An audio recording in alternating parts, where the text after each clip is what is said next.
Good morning, Yo, Jack. Sammy. Hey, hey, hey.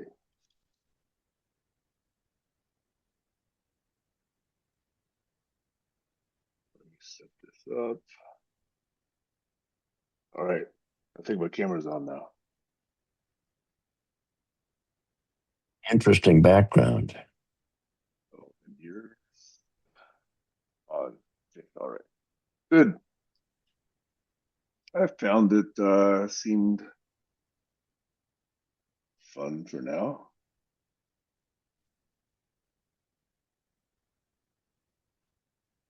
Man,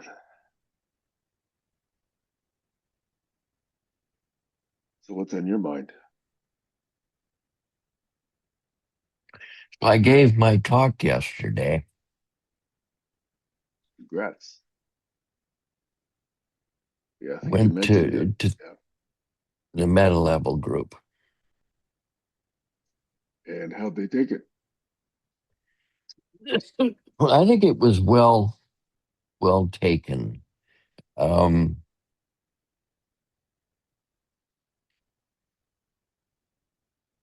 Steve Newcomb showed up. Steve Newcomb invented topic maps.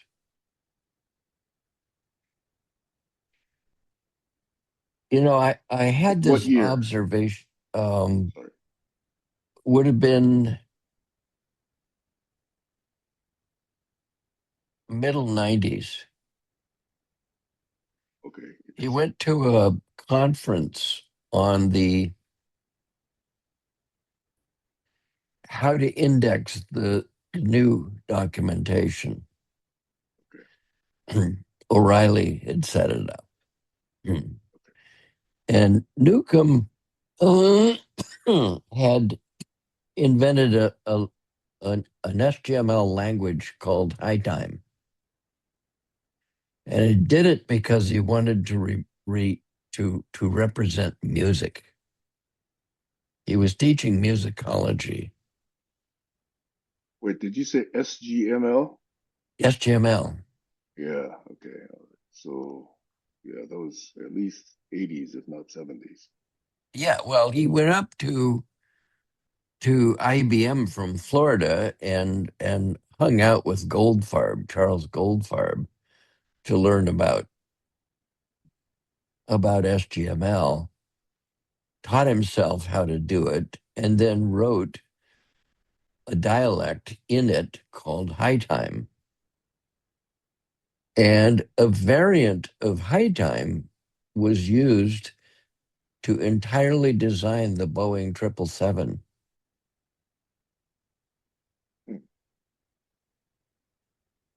So Hello. Okay, yo, yeah.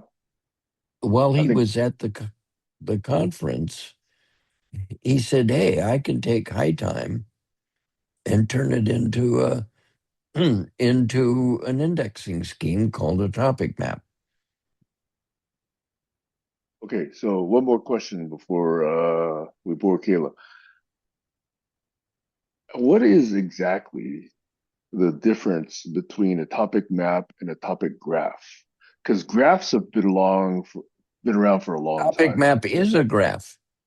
Okay, so they are synonymous, in other words. Okay. Yeah, Okay, so topic graphs,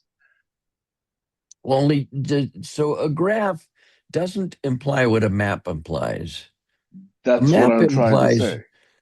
a map implies connections, roadways, terrain, all manner of stuff.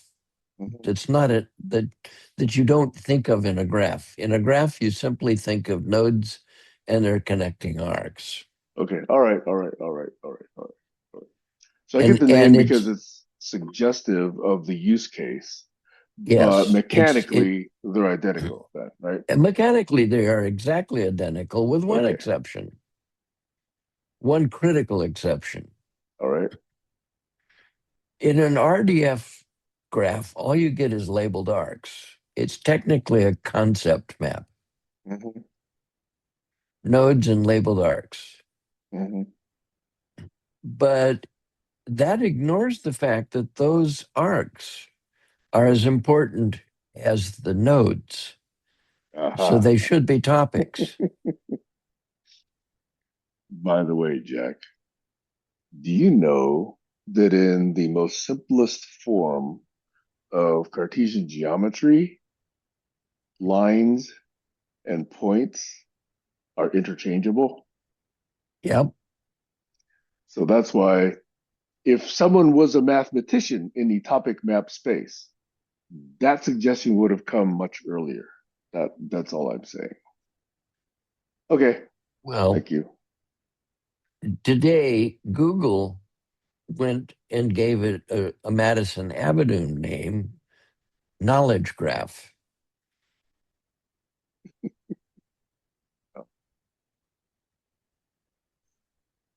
I can see how you have no feelings on that one. I have zero feelings on that one.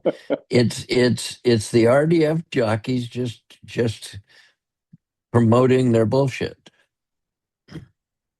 Yeah. All right. Well, hey, Kayla, Jack and I were just checking in. How are you doing? I'm good. You guys go for it. Talk about whatever We you went. guys want. Yeah, but By the you way, should have something to say. yeah, I'm going to be getting coffee, but I got my headphones on, so I'm as audibly plugged in as I would be if I was just sitting here. Okay, but I'm just going to get some coffee. I'm still I here. don't really have much to say this week. I'm just kind of in listening mode. I am even more pissed off this week than I was last week. Oh boy. And here it comes. So I'm warning you. Let it out. If you guys, Jack, I know I sent you the video on Sasha Riley. Did You're you far enough watch? away. You're breaking up. Oh, really? Yeah, Darn. Okay. All right. Let me come back, do it. And and by then the I'll have to way, actually depart and get some coffee. These headphones are supposed to be better than that. however, with the amount of heart meds you take, why are you drinking so much coffee? I don't drink a lot of coffee. I drink 2 cups a day, and I do it the first one about an hour after I wake up, and the second one is actually half coffee. It's actually mushroom coffee. And Mushroom coffee. yes, God. with all the mycelial benefits. Yeah, oh boy. Yeah, you like that fungi going around your body. That's right, I do. You haven't been exposed to any of that, or is it Well, all just Asians hocus love pocus? mushrooms. I as a child I couldn't stand them. I did go through a period right after I was diagnosed with kidney disease. I would chop them up in really little dots so I didn't have to chew on them and put them in my cooking. But I stopped doing that because um, they tend to upset my gut. Interesting. Okay. All right.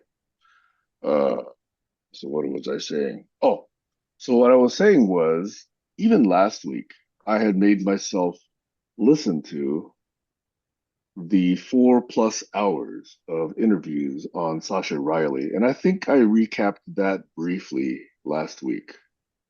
Do both of you remember that I did that? Otherwise, I'll go through that again, but you probably don't want me to if you remember what it was about. No, and I'm pretty familiar with it. I don't need to hear it, but maybe Kayla wants it. No, he already told. Yeah, I get it. yeah. But more has been coming out, and there are. I listened to this woman. I think her name is Annika Luca. She's from Belgium, and she's exposing a network that seems, for now, to be independent of the Trump/Epstein network. Although there may be a connection that may eventually come out, but she was trafficked from the time she was 3, and she was made to marry this guy who was at least 40 or 50 when she was 3. She do that. 3-year-old can't even move a shovel. So she was betrothed to this guy, and that Legally, where? Jesus Christ. in Belgium, Oh, Belgium. And it turns out that the guy in charge of the ring of pedophiles and abusers was the then Secretary of Defense for Belgium, who eventually became Prime Minister. Now, I had previously thought of Belgium as a civilized country. I used to think of the US as a civilized country. But to know that she's exposing that kind of, again, powerful, rich white men abusing children and women, and ay, ay, ay. I'm okay. So the shoe is, I think, going to drop in the next weeks or months that those two networks might be connected. But at least for now, I don't see the connection, at least, being reported. So it is getting worse. And I think I'm just blown away by how naive I've been for decades. That this stuff is rampant.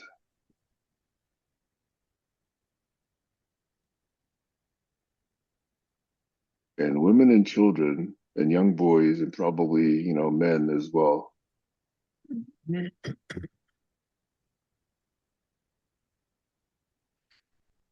Many suffer at the hands of rich people, powerful people. And for now, it looks like mostly white people. pretty much we all do. Every one of us. Rich white people are running this country. Um, you must be amused that even Trump pissed off the NRA. How so? They've been, basically just laying back, not remembering that what they have their guns for is to prevent tyranny. Uh, yeah, they don't remember that. Um, but when Trump made the big deal about how Freddie was armed and dangerous, Yeah, yeah, yeah, yeah, yeah. I can see how they'll be pissed off at that. and he had a legal carry permit. Yep, But Fox, of course, says, well, he came at him guns blazing, which the NRA had to say, no, you've gone to, that's a step too far. And then Trump comes in and says he shouldn't have had that gun. Wait a minute. exactly, NRA exactly. finally had its aha moment, or should I say, what the fuck moment? Finally. Yeah, I was wondering when they would say something. this Now, on this they did. now that needs to be blasted. Yes, that's if anything, that should be all over the front page of the New York Times and everywhere else, the Wall Mm-hmm. Street Journal, Yep. saying, "Yep, Trump actually pissed off the NRA." Bingo. Good. I'm gonna make my coffee now while I'm silent. I'm surprised I haven't seen it on social media. I'm going to see if my algorithms point me to Yeah, that because that would be so fantastic. most of the influencers don't want to say that because Why? it it it It's it tea. it is key to the right kind of influencer, but the loudest influencers, the one I think that caused the mayhem, it counteracts their narrative. Well, too bad. They need Yeah, to stock it up. except that you already know they're dishonest. It's that's the embarrassing portion of influencing. I mean, if more influencers say, "Hey, I was wrong," and there could be a way to coexist, was something that I was strongly in belief in, or disbelief in, and that would probably assist to help change people's perspectives on many a great things. They'd be more interested in hearing what the NRA has to say. The NRA would be more interested in hearing what the other side has to That say too. so yeah, you're exactly right. It's the teaser that opens a new conversation that never happened. And Okay, so let's break this down of what we were talking about, Jack, because I love it. Um, so you're saying that influencers are scared to say anything about the NRA pissing off Trump. yeah, I'm sure that's part of the case. I mean, I I'm not sure. I suspect it's part of the case. Okay, suspect. So I'm going to go up here and Google NRA and Freddie. And I think it's key. Why wouldn't an influencer say something like that? And you are saying, Oh, Google is all over it. Gun rights group pushes back on Trump's admin's petty comments. Second Amendment advocates issued dire warnings over Trump's petty gun remarks. so NRA, Google's all over it. Google's all over it. Yes, Freddie and NRA. Is that what you did? just Google NRA and Freddie. Okay. So that's what I'm talking about. Trump breaks with NRA as he faults Alex Freddie for carrying a gun. Second Amendment advocates issue dire warning. I see that. Gun Hot rights group push take: back on Trump's admin on Pretty comments. the California State Portal. Hot take: the National Rifle Association agrees with governor.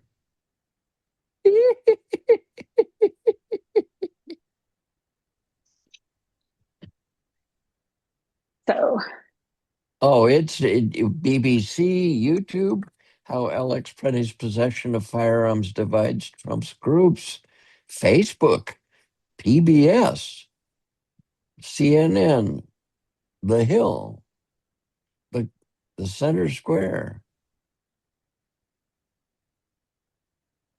Lawmaker calls Preddy shooting an injustice, points to NRA dot dot dot. Yeah, no, it actually is a deal breaker. what's a deal breaker? I think a shitload of people. I mean, there are other headlines at CNN and other places today that say that Trump's approval ratings took just took a large tank. They were already down, but they took a bigger down. Oh, is that why Noam is saying she was just following orders? Well, of course she's only just following orders, even Well, though yeah, she's but supposed to be independent, and where their orders come, she's the source of the orders. Why is she following somebody else's orders? You trust a puppy killer to actually think on their own. Um, well, that's why he chose her.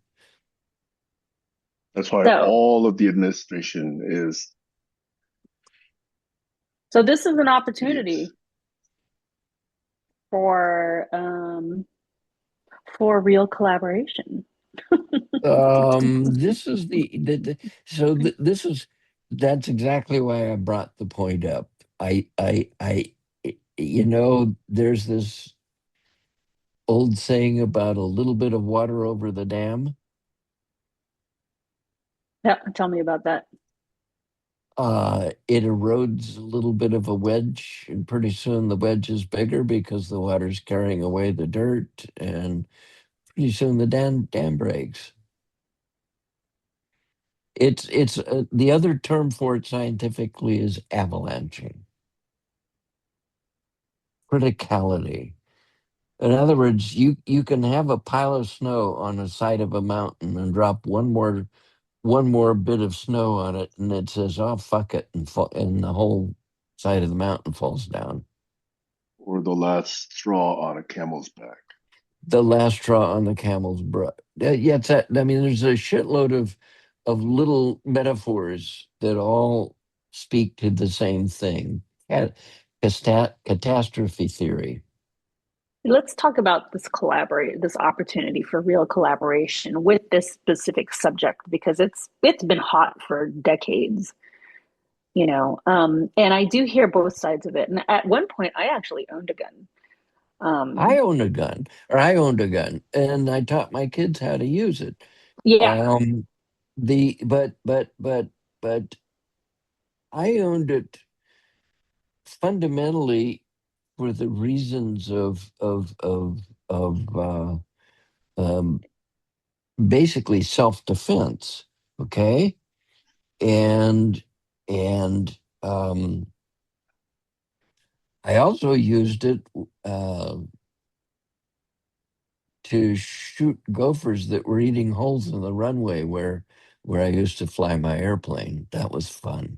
God damn, that was fun. But uh, I don't use it because I want to go out and move dirt and kill people. Kayla, what? I suspect I know, but was it for personal safety and, being around without being so vulnerable? Was that the reason for you getting a gun? No, I was actually gifted a gun, and I was like, cool, something to have. And then I sold it, so it's all good. Curious who gave it to you. My ex-boyfriend. Uh, Yeah, it was that a nice explains a lot. one. Nice. What I do you mean? don't, I mean, I would say I don't know if I need it. Um, I would say I don't know if I need it as even, just a woman who goes out and I don't know. I've never needed it back in the day. You know, but I've always held my own and I've always avoided certain confrontations that would lead me to, well, I shouldn't say always. But anyways, going back to this whole thing, okay? Um, so the NRA is not happy with what Trump is saying. So that leads me to believe they are like they're sticking with their sticking with their guns. They're sticking with their beliefs. Here's your reminder. And people don't like President Trump because he's a liar and he's an idiot and he's destroying this country and all of this, et cetera, et cetera.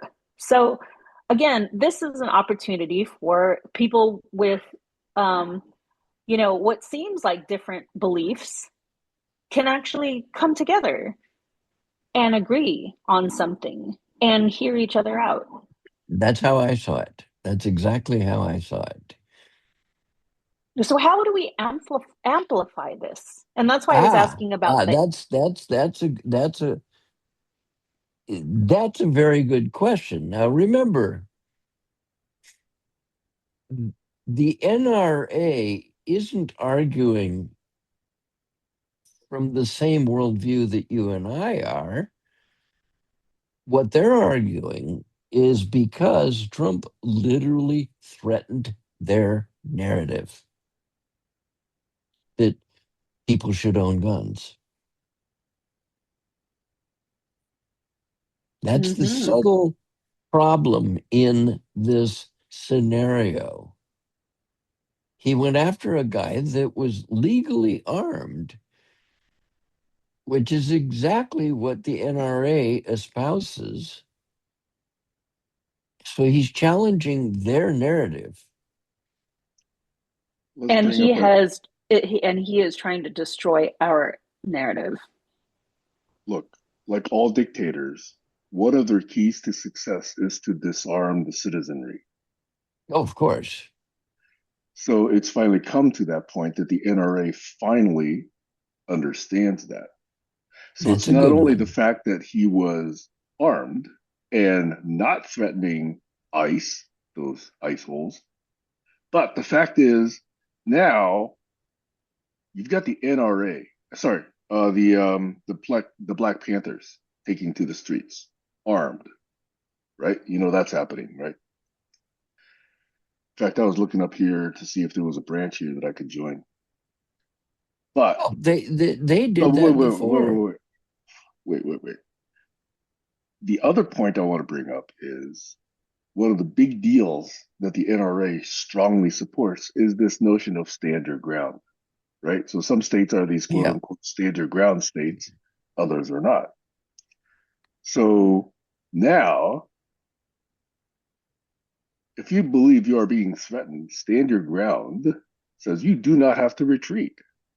You do not have to run away, especially if you're on your own property. So now, if the NRA really believes that, we're going to see some reaction. I have, by the way, on the record, always supported the Second Amendment. Not for the purposes of, killing people, killing, animals or sport hunting or whatever the fuck, they call that bit of sadism, but for exactly the purpose of preventing a tyrannical government from overrunning the citizenry. That's the only legitimate reason for the Second Amendment, in my opinion. And I'll stress, in my opinion. That time has come. And for the NRA to not speak would, of course, expose them as hypocrites. So I'm actually glad that they did Yeah, speak. yeah, yeah. You don't have to That's like exactly them. right. You don't have to like them. But if they were hypocritical, I would like them less. Okay, so the fact that they spoke up is, in my opinion, a good thing. Like you say, Jack, and like you say, Kayla. And my response to your question, Kayla, is we got to jump on this because now the Second Amendment, which is all the NRA always says, that's what they're about, right? It's the Second Amendment. It's the 2A, the 2A, the 2A. We got to jump on this. And I think, now's the time. We got to blast it, and I think all those people that have been protesting last weekend, and I suspect again this weekend, man, I am really, really, I guess, I can't say proud, but those guys in Minneapolis, Minnesota are showing up in force. And I'm really, really glad they are. They are right now the tip of the opposition against this tyrannical government. And they're showing up, and I hope it's effective. But they're definitely showing up in minus 10-degree weather. I think that's going to happen elsewhere as well. Anyway, I've been talking too long, but I think the 2A, jumping on it, talking about stand your ground, talking about the 2A, that has to be, blasted right now. Over. Violent agreement. That's how we're supposed to be. But I have to be honest with you. Um, I carry this white guy's guilt complex that the Indians, the Native Americans, should have done the same damn thing, Yes. and they didn't. We overran them. They You know, overestimated the morality of those invaders. and that's well, they we could say they were naive. They had Yeah. never experienced it. People like us that built these gigantic wooden houses and put up giant wooden fences and blah blah blah. That was they don't do that. They're nomadic. I have to tell you, to me, one of the great pleasures of life is thinking about Custer's last stand. Arrogant white asshole that just did everything wrong. By the way, more and more stories are coming out about specific women who played key roles in those battles. They're Oh, I love stories that those. never come out. They should. Yeah, I'd like they need to come out. See, the problem is that our history books that we were taught, used in grammar school and so forth, were written by the victors. And God damn it, they're not going to tell the whole story. They're only going to tell what they want us to hear. Yep. You know, it blew me away the first time I heard that the French came over and found that Washington was a coward and did not want to cross the Delaware.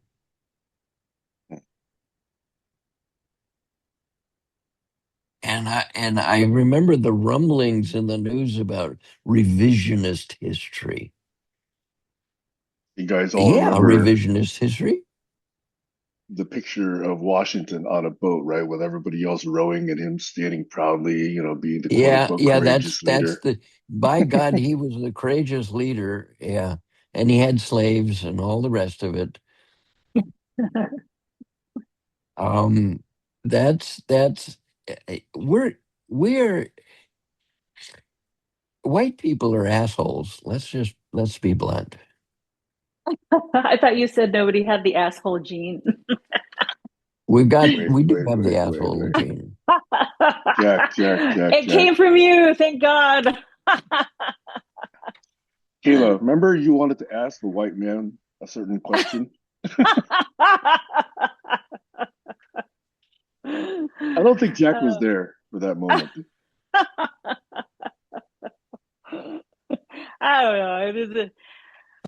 It's okay. We can get petty, but I No, I'm don't not know. asking you to re-ask that question. I'm just asking you if wanted to tie these two moments together.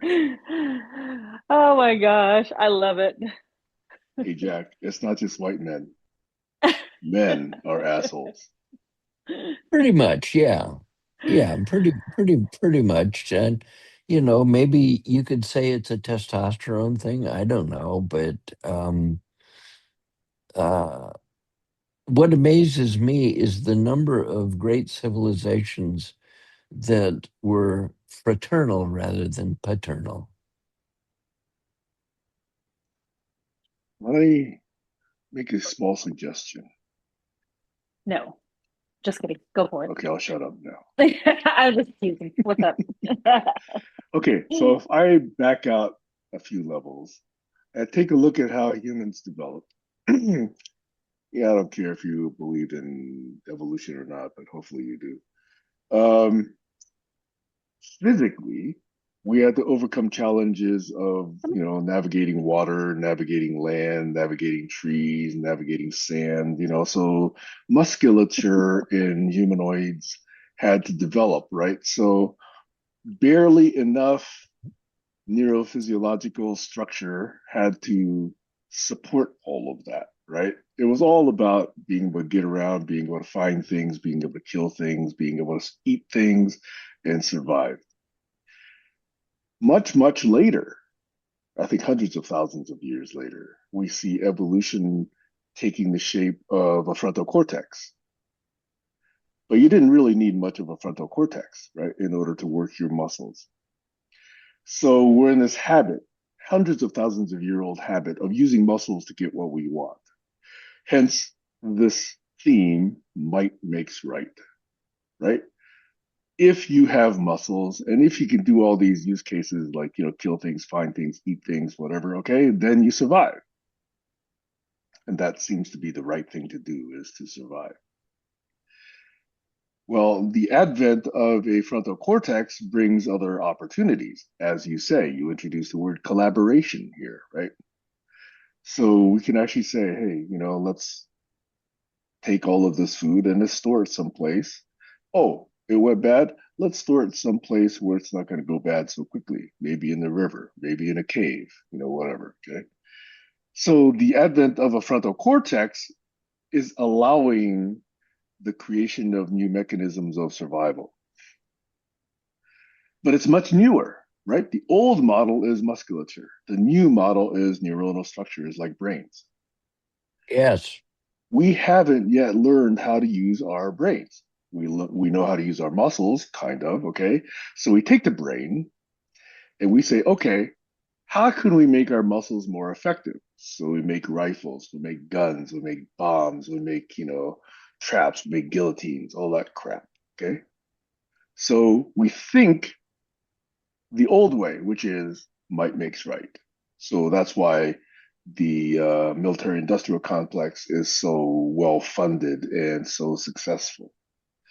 But we don't yet have a movement where we recognize that the brain can do more, that we can actually do better thinking and solve problems better. That's the opportunity to level up that I constantly refer to.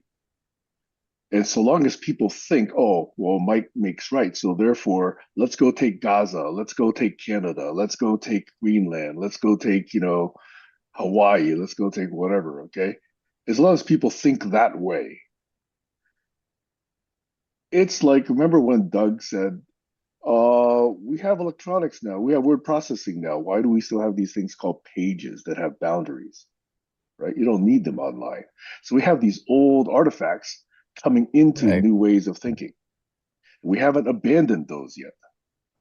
We need to Yes. develop the new artifacts of better thinking, like collaboration graphs, knowledge maps, online use cases, automated quote unquote beneficial bots. Let's talk about that later. But not to reflect old ways of thinking and old values when we have a whole new world that we could explore. Hence, by the way, the idea of the eighth continent.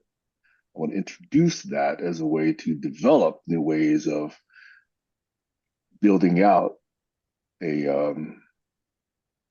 cyberspace rather than saying, oh, well, we're now online. So let's bring everything that used to be physical into this new space, like stores, like weapons, walls. Uh, I don't know. My thinking is not very well developed, but I do think that there's an opportunity here that we are losing because we're not using our imaginations well enough to level up. I'll stop there. Over. Let me ask you a question. Do you still have Amazon Prime? I do, sadly. So have you watched the film The Thinking Game? No. I thought you were going to ask Okay. about Melania. Sorry. No, I'm not going to watch Ew. Melania.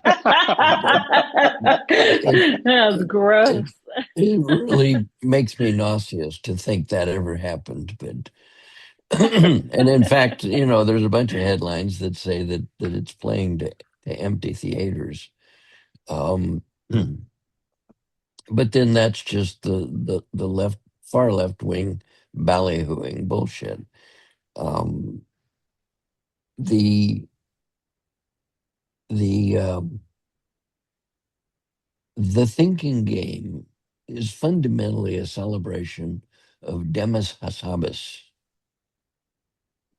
deep mind. I mean, it's portraying him as the boy genius, which he was and is, but it's making all of the AI. Sadly, it's a little bit like, you know, we celebrate Douglas Engelbart, but Engelbart had a lab. He had other people contributing. We don't celebrate them,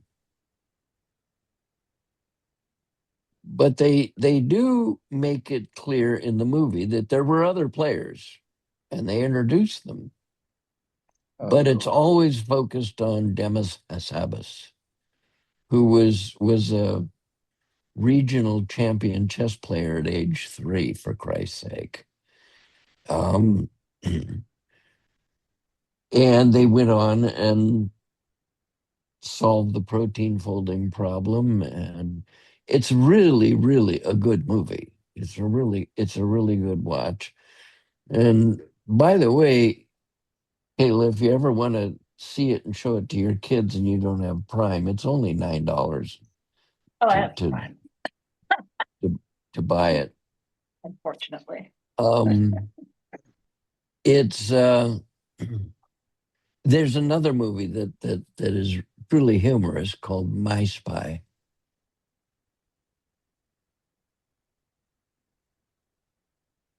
and apparently there are two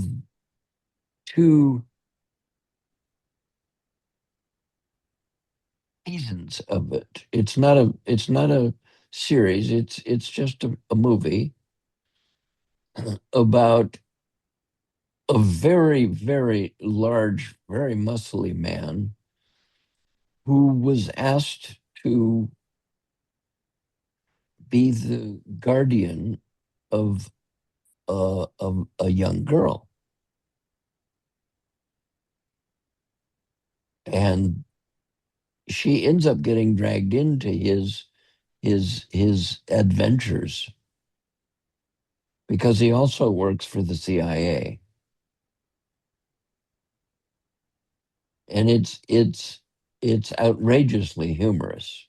That's all wait, I'm going is to this say. the latest David Bautista movie from a couple of years Yes. ago? Yes, yeah. Oh, okay. I saw references to it, but I didn't actually watch it yet.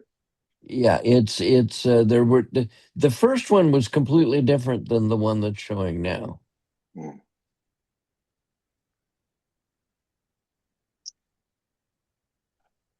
The girl is older, he's older and wiser, and it's yeah, it's good. Okay, so can I take a slight tangent from that? Go for it. You mentioned CIA, and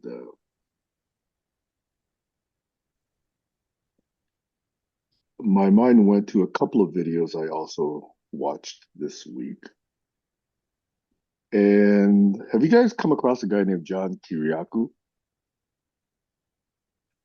I No. don't know why the name sounds familiar.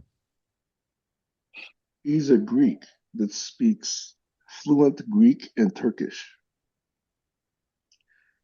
And when he was looking for a job at one point, well, I guess he was bored, he responded to a job ad. You're going to appreciate this, Jack, that said, preference, either Turkish or Greek.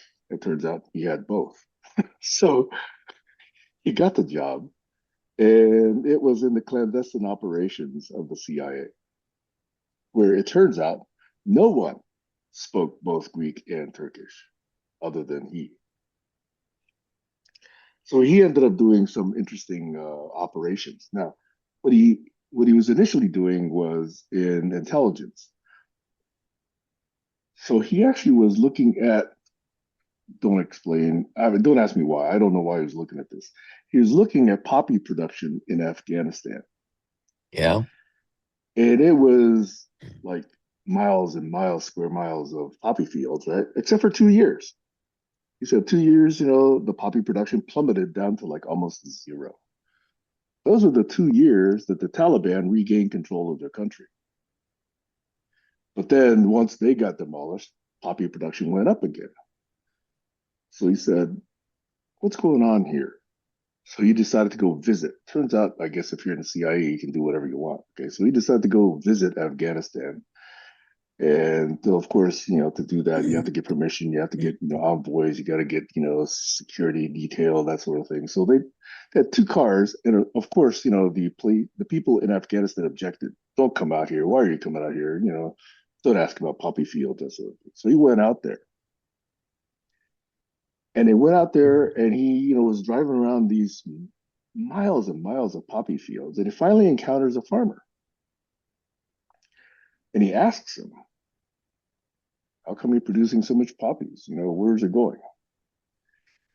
And at that point, the security detail says, okay, meeting over. We're going back to base. You're not having any more questions up here.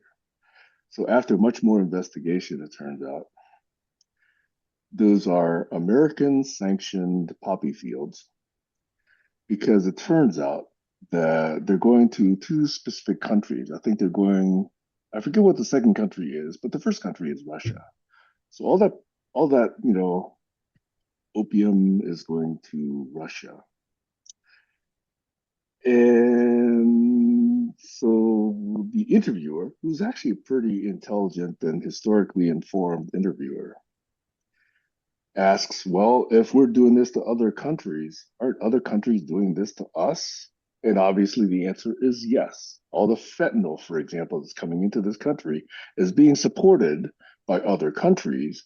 And they know that all of this fentanyl is destabilizing the US. So all of this other drug business, yeah, you can name the Mexican cartels, you can, name whoever you want that's actually making money off of this. That's just the front, okay? The backers of it are these other international powers who are using this in a big international chess game. Yep. I always knew that. But this guy, okay, so maybe I'm more naive than everybody else, but I'm thinking there are no. I think when you get into international strategic politics, ethics and morality are very, very compromised. And can you actually have an ethical or moral or civilization minded way of thinking when you're in those positions of quote unquote responsibility, AKA power, in some internationally influential country? China obviously is part of this as well. It's been done to China, and now China is probably doing it to other countries. The UK did it to China about, what, 130, 150 years ago. The opium dens and the war, what, the boxing war or something like that. So I you're could have the saying details wrong. Sorry, go ahead. across it's so you're saying based on what you said earlier, um, this is what I hear that across the globe we just don't know how to level up as human beings. Is that what I'm hearing? That More or less the another so-called concerns, the so-called fears, keep us, in the might makes right that mentality, and yes. we cannot level up to say, hey, let's do better. Let's So that actually was cooperate. yeah, yeah. I'm just making that connection when it came to what you were talking about internationally, the Yeah, international thanks powers for to doing be. that. I was going on way too long and not making that connection, as explicitly. Yeah, Kayla is dragging you back to something you call collaborology. And in fact, if there is anything that's going to salvage what we are going to have left, it's exactly that. Right now, it's the almighty dollar, no matter how it's gained, that is in charge. Wall Street rules the world. And by Wall Street, I'm talking about the investment centers all over the planet. Um, it's only when something happens that fundamentally equally damages all players that they say, "Oh fuck, let's work together and solve this." I'm not even sure that'll work. Let's say there's an asteroid, right? There's asteroids projected to come within what, 100 kilometers or 1,000 kilometers of the planet, in some number of years. It's actually 1939. Right, but there's one coming up in about another decade or so. Well, it's the one, Right, and they're watching it closely because it's actually going to go into what Tyson calls a keyhole. right. And But the question is, okay, so we have a few years. So theoretically, we could still do something about it. Do the people on this planet seem to think that that's a real threat? When we have a citizenry that can't even understand celestial mechanics or Newtonian physics, hell, I don't even know if many of them could even define what an asteroid is. yeah, certainly the dinosaurs didn't. We are You those know, dinosaurs. it's a lot easier for people to just like rebuild from the start, but it's even more difficult to think of a different way of rebuilding. In other words, people are always reusing things. And so, in that light, I kind of share the same sentiments as you, Sam, but again, just as I'm talking out loud, hopefully there's people who, if in their mindset to rebuild, actually can rebuild with morals and um, responsibility towards humanity and actually level up. Well, look at Katrina. Katrina basically pushed a shitload of people out of their homes because of massive flooding. And what did they do? They just built a storm wall rather than move to higher grounds. And even that storm wall is broken. Yeah.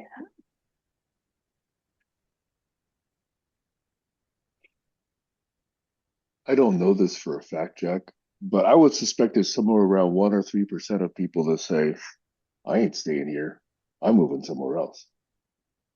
So that when that wall breaks, you know, they're actually, somewhere off in Florida or California or, wherever, or even just higher ground in New Orleans saying, well, good thing we moved. So there's a small percentage that may, but the people that just can't get it into their heads that there is a better decision to be made, a better plan to undertake, they're going to lose. Now, is this Darwinian? Is this Darwin at work? Maybe. It's that ability to adapt.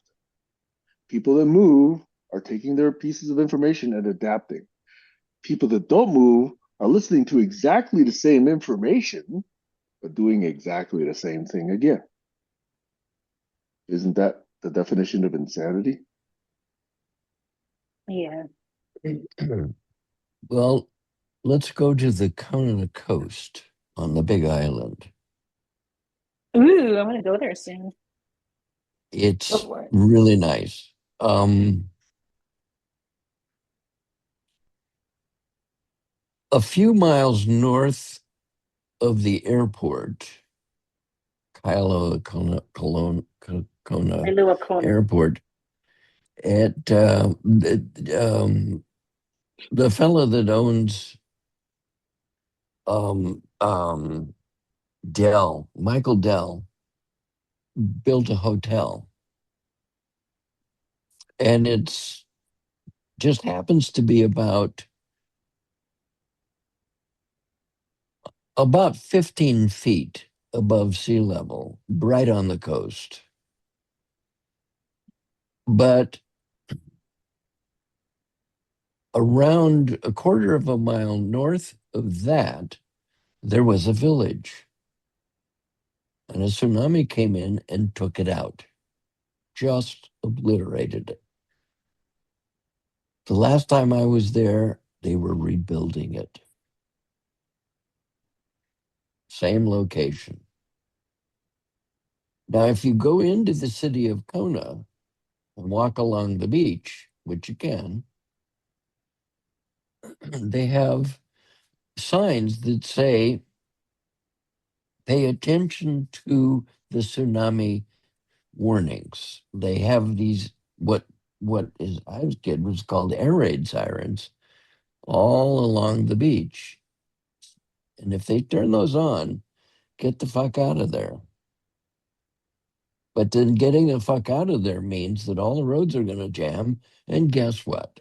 You're doomed.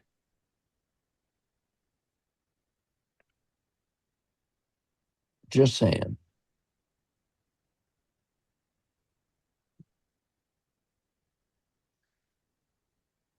Can you hear me? Mm-hmm. Breaking up, but yes. So are you talking about essentially virtually, Central metaphorically? what? You're breaking up. Finish the coffee and then come back upstairs.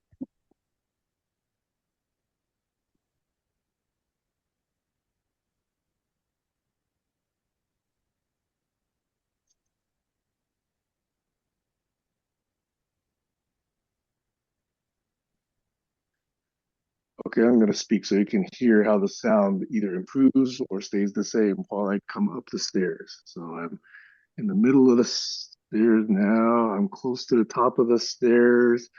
And now I am upstairs. And now I'm Much coming better to my upstairs. desk. Okay, here we go. What were you? So, what I What were was you? asking, Jack, is are you metaphorically thinking that right now, before the disaster, we have an opportunity for those of us with imaginations, as you indicate, to metaphorically build wider roads, or at least build some road so that we can, like get the bleep out of Dodge? Well, I really don't think that way. Because that's how Elon is thinking, by the way.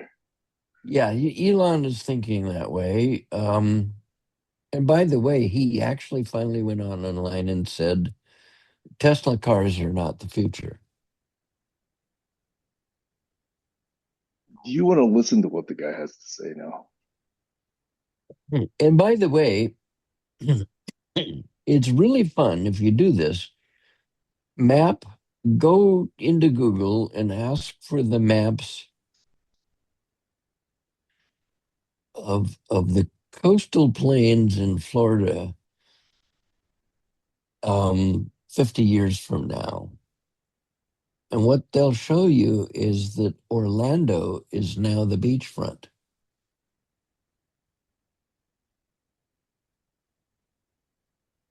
Cape Kennedy is gone. Most of Honolulu, or most of whatever it is, the big city south of Orlando, is gone. And fortunately, so will be Trump's castle, Mar-a-Lago. Mar-a-Lago.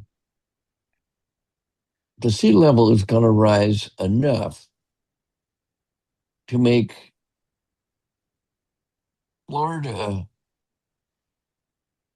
a very limp penis.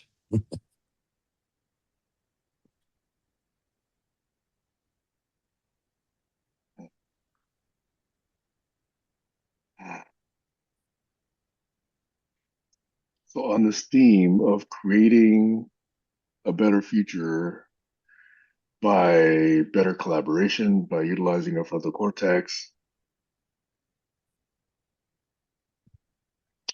I guess we have to understand that if it's going to happen at all, it's going to only happen within, let's say, zero point 0.1 to maybe 3% of people, right? Because most people are concerned about survival, making babies, warmth, clothing, shelter. There's only a very, very small percentage of people who are given the opportunity, aka privilege, to be able to think in these strategic ways. The problem is not just thinking in these strategic ways. The problem is for this level of thinking and these plans and thoughts and whatever to become actionable. right? Doug had a bunch of great ideas. Some of them were actionable, most of them were not. And that's why years later, we're still not benefiting from some of those visions because the people in power are still using the old frame of mind. Might makes right. Of Military course. industrial complex. Let's take Yes. all of these drugs and let's use it to weaken our enemies.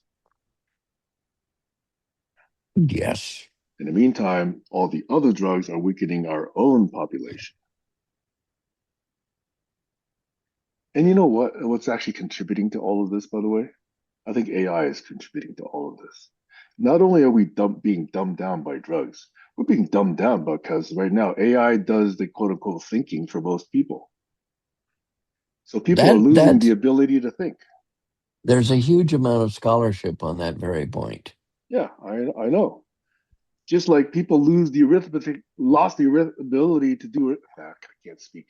People lost the ability to do arithmetic when calculators came around. Yeah.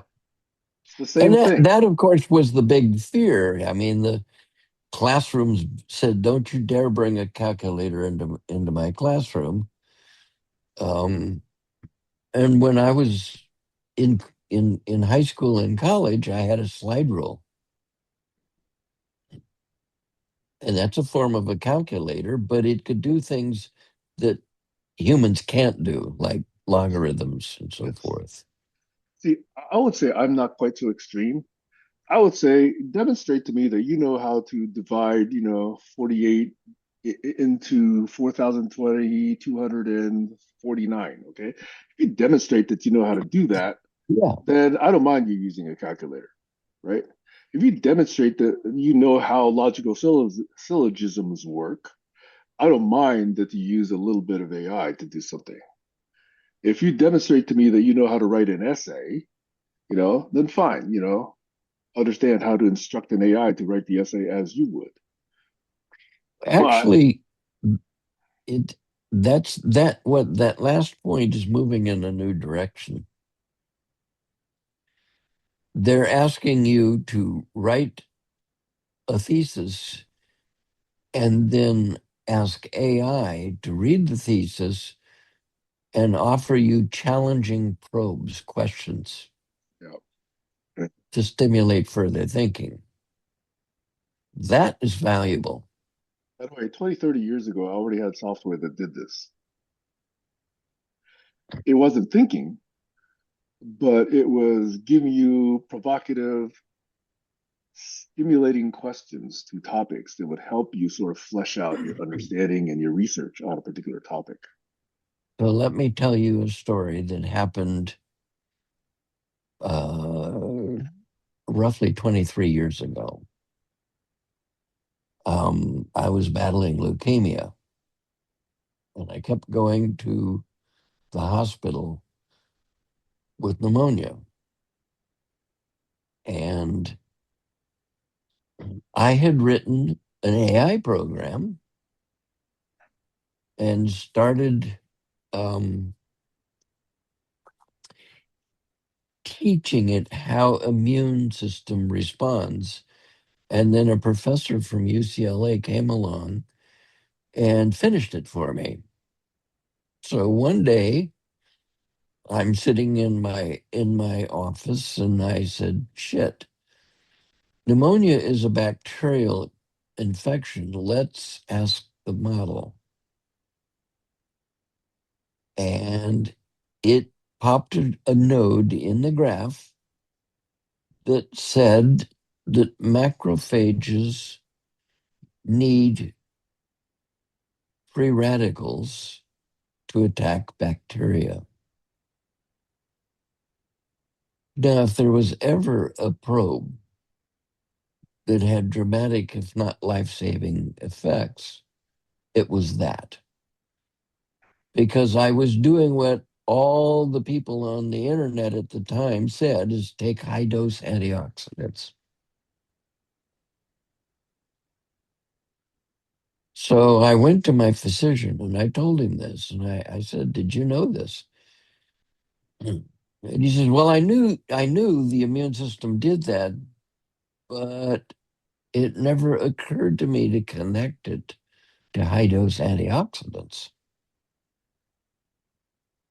So I went down to the UC Davis library and started researching, and nobody said anywhere in the literature that I could find using a card catalog um, that bacterial infection contraindicates high dose antioxidants. It wasn't anywhere. So I just went off, plain vanilla, went off my high dose antioxidants and never saw a bacterial infection.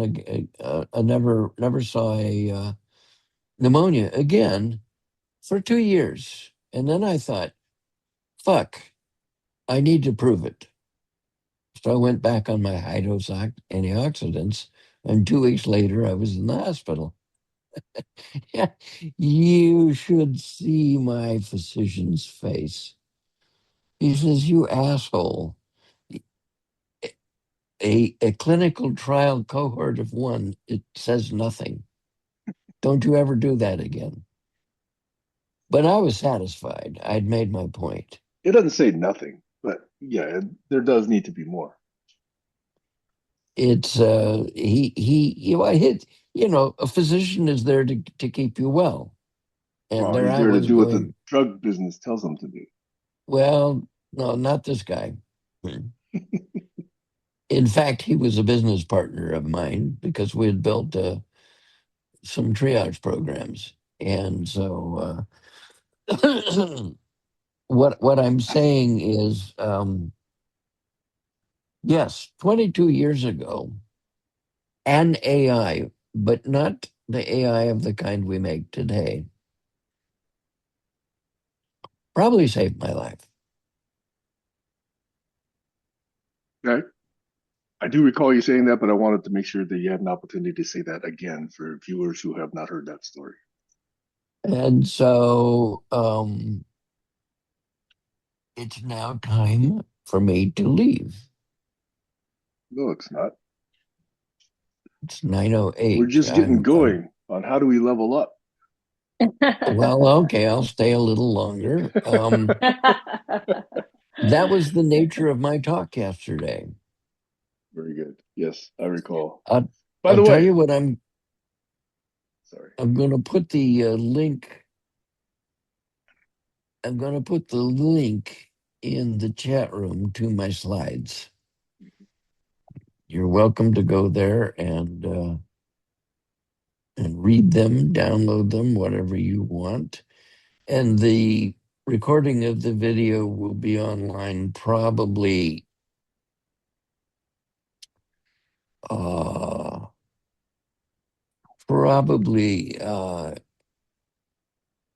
in a day or two. Let me see. I'm looking for my slides. So while you're looking for slides, I wanted to just remind that those Sasha Riley interviews, the John Kiriakou interview, those are eye-opening for me. Kiriakou, because he was inside the agency and the intelligence community, the IC, is I guess I don't know how he's doing it, but he's bringing to light a lot of information that kind of either confirms or dispels, certain conspiracy theories about the current administration or actually past administrations, because he's been out of there, out of government. By the way, he was imprisoned for doing various things. Um, and that's an interesting story also. I think he spent like 23 months in jail for doing something, but now he's out and he's talking about his experience.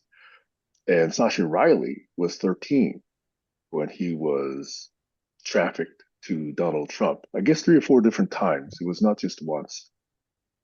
And for the record, again, this is the 13-year-old who drove a tent stake into Donald Trump's ass and kicked it as hard as he could. And that's why Donald now wears diapers and stinks all the time. He had to be flown to a hospital because of that injury. And the guy did it because he saw other children killed and he figured he was next. So he's going to be killed anyway. So he might as well take somebody down, with him. Turns out he's still alive. And there's many more interesting details about that particular set of interviews. So the level of depravity in this current administration and those people in that network, including, by the way, Clarence Thomas, and for the record, Andy Biggs and Jim Jordan. Oh, and Rudy Giuliani as well. It's beyond my previous comprehension. That's why it's so eye-opening to me. We have a big hole to climb out of in this country.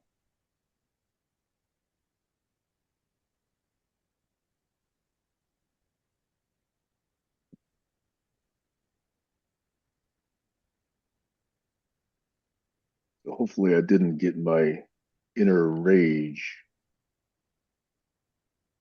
too out of control today. But yeah, I'm not happy with what I'm learning.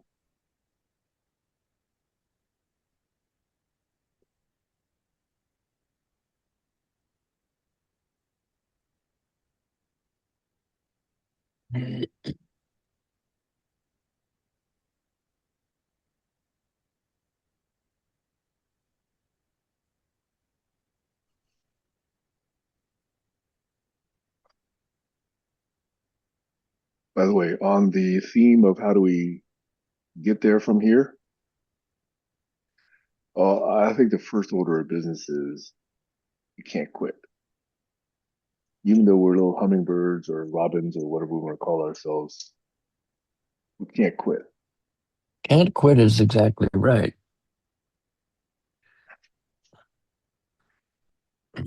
But I'm taking an Inglebardian approach and attacking, the fundamental problem. It's the people, stupid. It's the stupid people. That's it. Yes.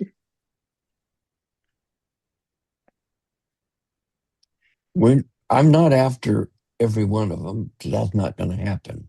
Right. But I want to shift the voting patterns by just a few Bingo. percent. Look, you know what the trader's prayer is, the stock trader's prayer? God, please grant me an unfair advantage, by which they mean 1%. Yeah, I think it's called edge. It's an edge, yes. And what I want to do is build the voter's edge. Part of it is just allowing votes when you're clearly an idiot. That's been my theme for quite a while.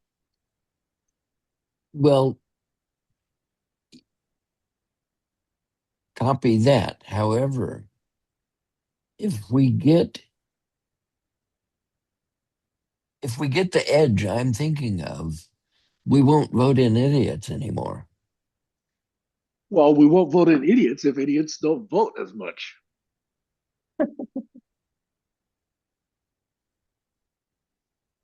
The fact that idiots vote and they don't go for good ideas. They go for, whoever's beautiful, whoever's connected to celebrity, whoever's rich that they think they can, model themselves after, whoever's going to express the same hatred and cruelty that they internally, wish that they could express. That's who they vote for.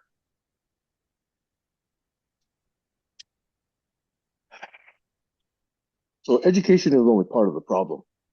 It hopefully, can give us that 1% additional shift in the bell curve of intelligence. But likewise, I think part of that is re-evaluating how we let people vote. I mean, it's not an unfair question. We don't let 16-year-olds vote, you know. We don't let dogs vote, unfortunately, although dogs would vote way better than we do, humans. Some 16-year-olds might too. Yeah, well, you're Absolutely. 16. Yours are special. I know. I know. Yeah, well, we need to take the unspecial ones and say, hey, you got to wait longer and show that you're competent to understand, what 2 plus 2 means, or what the Constitution says, or you know, how does how do apples falling work? You got to demonstrate some understanding. Otherwise, you shouldn't be allowed to, shoot off a vote. That's irresponsible. But what do you Like, do if that's like half the population? well, we have to restructure society, Mhm. and we actually have to make, passing grades mean something. You know, Yes. idiots are given the ability to go from sixth grade to seventh grade, and they're still incapable of forming a proper sentence at times, or It shows understanding. up. Huh? What? Yeah. No, Don't sorry, I don't was look just in context. don't look now, but it was the left wing that asked for that. Yeah, I know what you Soccer mean, but mommies that didn't want the school yeah, we need destroying their participation kids. trophies. Yeah, I get that. I get that. But there's Yeah. been worse. There's been much worse. Like, for example, uh, no more civics classes, no more real history Oh, classes. that's dramatic. Exactly. And no more, real understanding of math. You know that in certain East Asian countries, uh, calculus is taught way before high school. And the people from those countries that come to the US without exception are amazed how elementary those classes are that they're put into when they come to the US. They say, we knew this stuff years ago. I can't believe that there are remedial algebra classes in college. I know this because my dad used to complain about having to teach some of them. Oh yeah. You know my friend Addie, the one who came to a session before? Yeah. She told me that she came here when she was a teenager and they had to memorize everything in math class. Like they didn't have, she's from Mexico and wherever her school was in Mexico, they didn't have calculators or anything like that. So every problem that they had to do, they had to either memorize it or they had to write it out themselves, all the math problems, right? So she Hmm. came here and when she went to high school here, she said that she was often taken to the principal's office because they could not believe she was that smart. They could not believe Yeah. that she memorized all of these problems and everything. And she didn't have too much work to show for it because she had already known it. She'd already gone through some of it. And Hmm. so it's not just certain East Asian countries too. It's like lots of places around the world where their children are actually using their brain. Yep, yep, yep. By the way, I Yep. didn't imply that it was just East Asian countries. I know Finland, for example, is quite good at this. I know that other countries in Europe, the Nordic countries are very good in their educational systems. But I'm just saying there's a stark difference between those and what is done here in the United States. Yeah, yeah, absolutely. I know. I'm happy because Max is a um, English teacher is giving them lots of reading assignments, and I'm like, good. Hmm. That is the only way you're going to read, so it seems. And I'm always emphasizing reading. Yeah. So My friend Howard Liu came over to America from Hong Kong at age 5, and he took a remote course in calculus in ninth grade from UC Hmm. Berkeley. Hmm. He's a polymath. Hmm. And now he's an MD in Sacramento.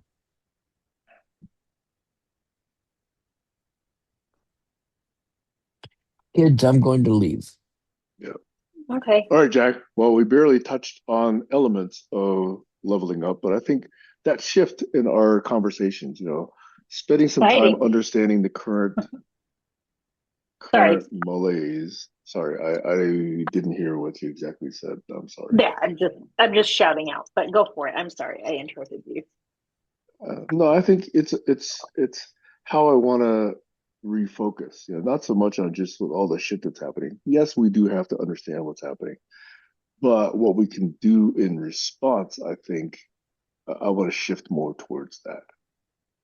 And some of the stuff has been 16 years or more, in my own thinking, and clearly, longer in your thinking, Jack. And Kayla, you've got, ideas you haven't even expressed yet here. I want to go back to Talanoa, by the way, and see how that fits in all of this. So I think that is an opportunity to co-create the future. And by co-create, I mean shouldn't be just our idea that wins or somebody else's idea that wins. We should all be able to co-create it together. That's what I'm thinking these days. Very nice, Sam. I love it. So as I leave, I'm going to give you a seed for further thought. I think you should be prepared for a global financial collapse. Yeah, we can talk about that too.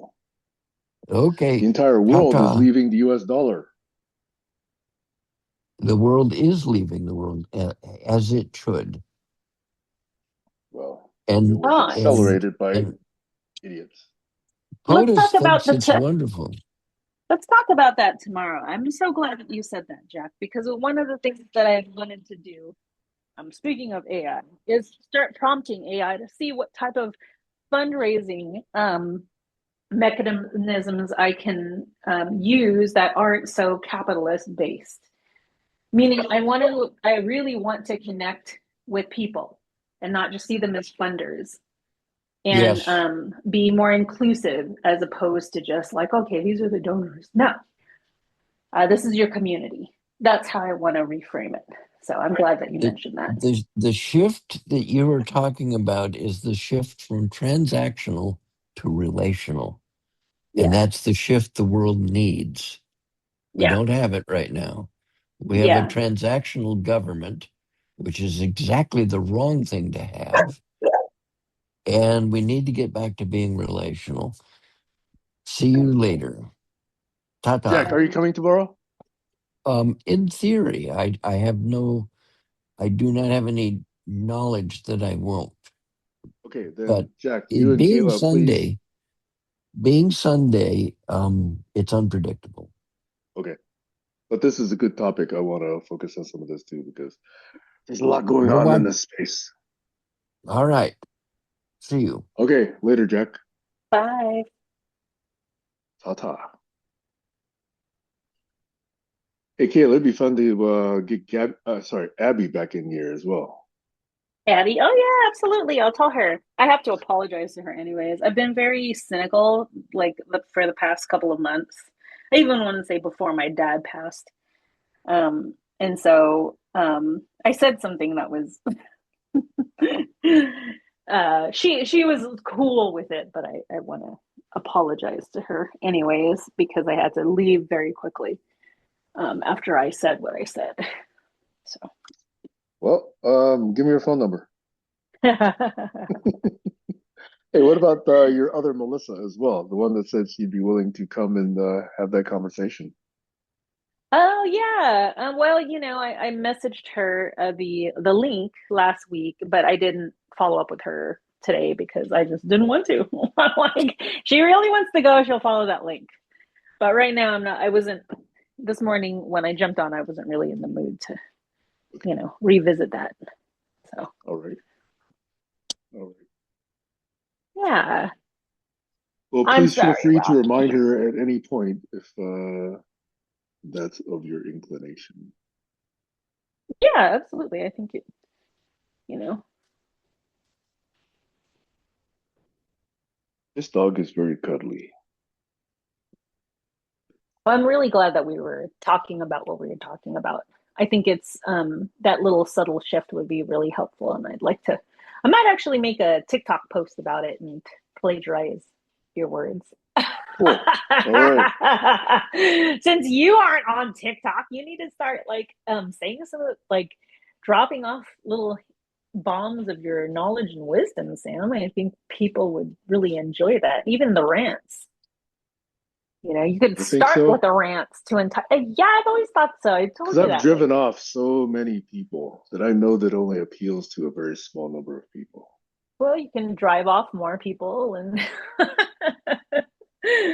and then like collect people like me and Jack, where we actually value your opinion. We see, but we got the wherewithal to see beyond, I do some of the appreciate things that that you rant about. because it's never been expressed, but that's what I have been, you know, thinking, and I know that I'm doing. And you know what? I wouldn't really like think of yourself that much, like you're bomb, but you're not that bomb. Like some people Damn, you were just building me up, and now you're tearing me down again. some people might actually have different lives or they have like other things. And you did notice that there was like an extreme drop off of participants when the world started opening up a little bit more. So Mm. yeah.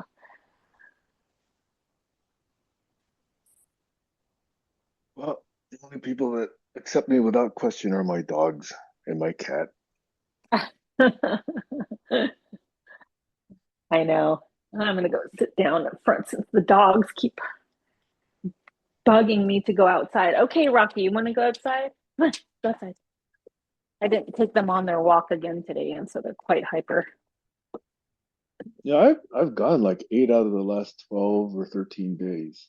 So not perfect, but I'm doing better than when it was raining a lot.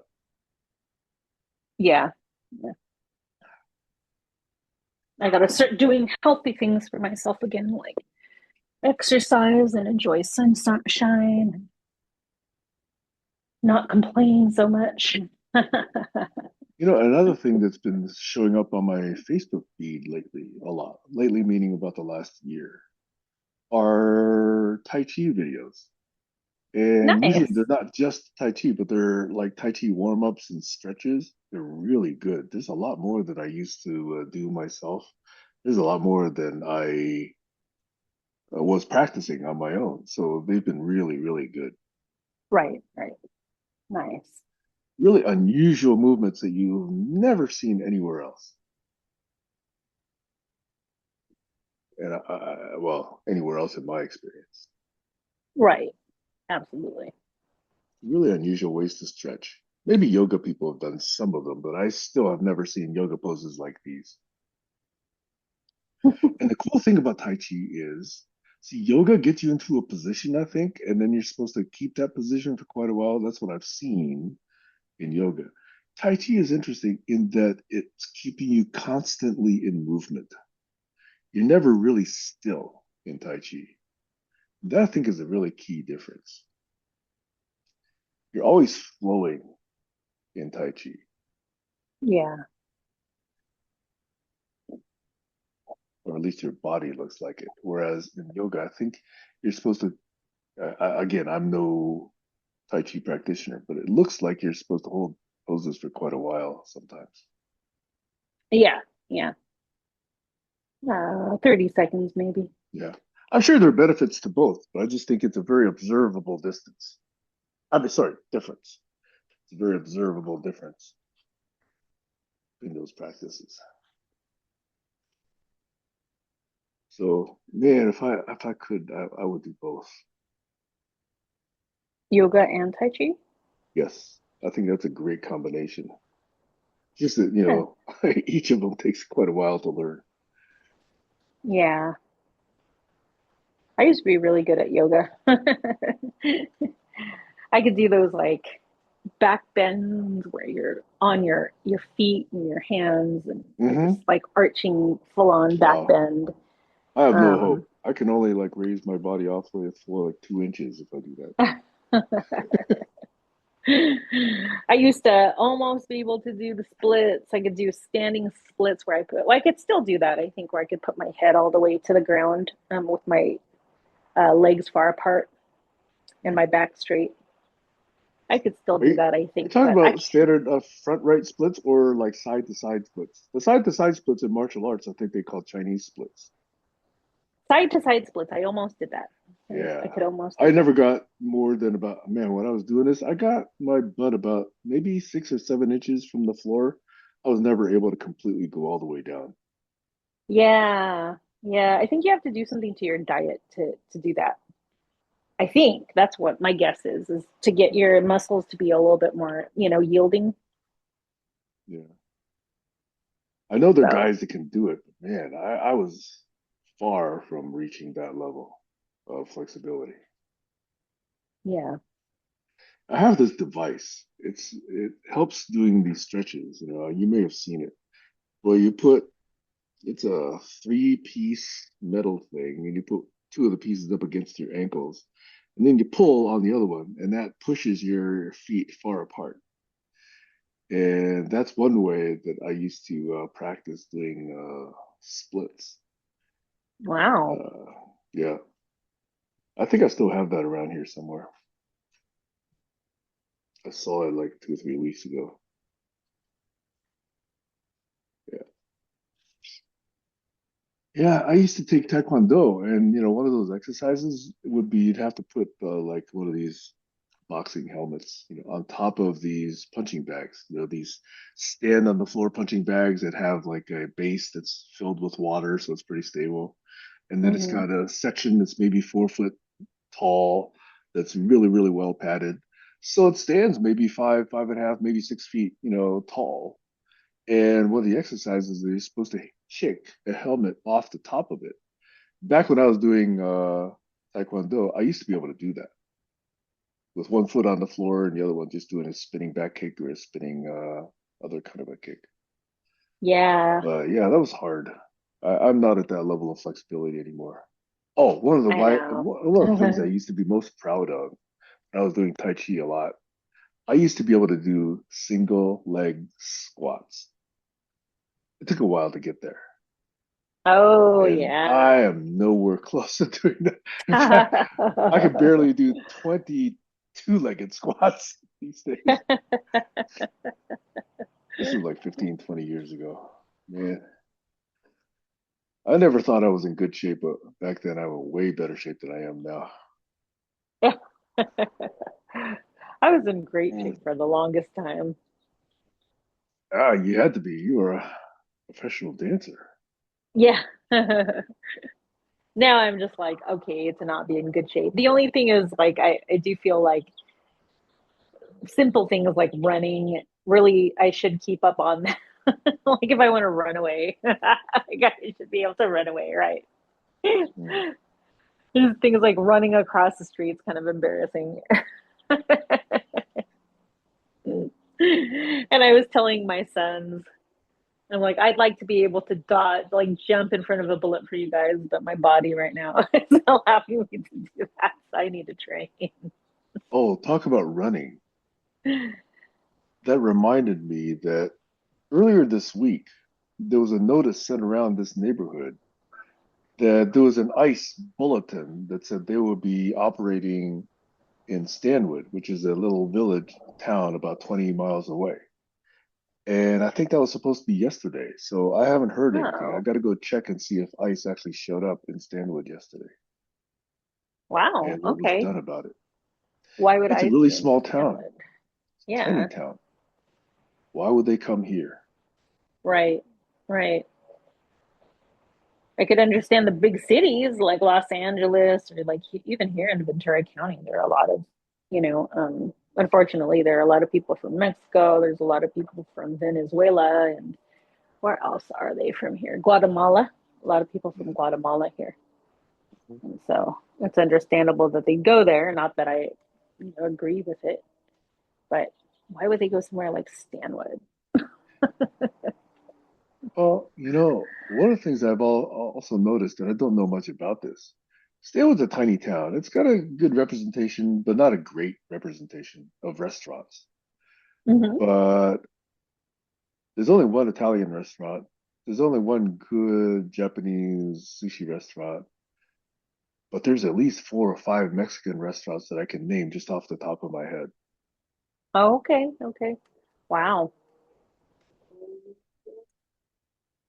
Australis, Ixtapa, uh, at least a couple others. So they Well, really are okay. targeting, you know, I'm wondering. Hispanics. I'm really wondering. I'm wondering because some of these places up here do a lot of farming,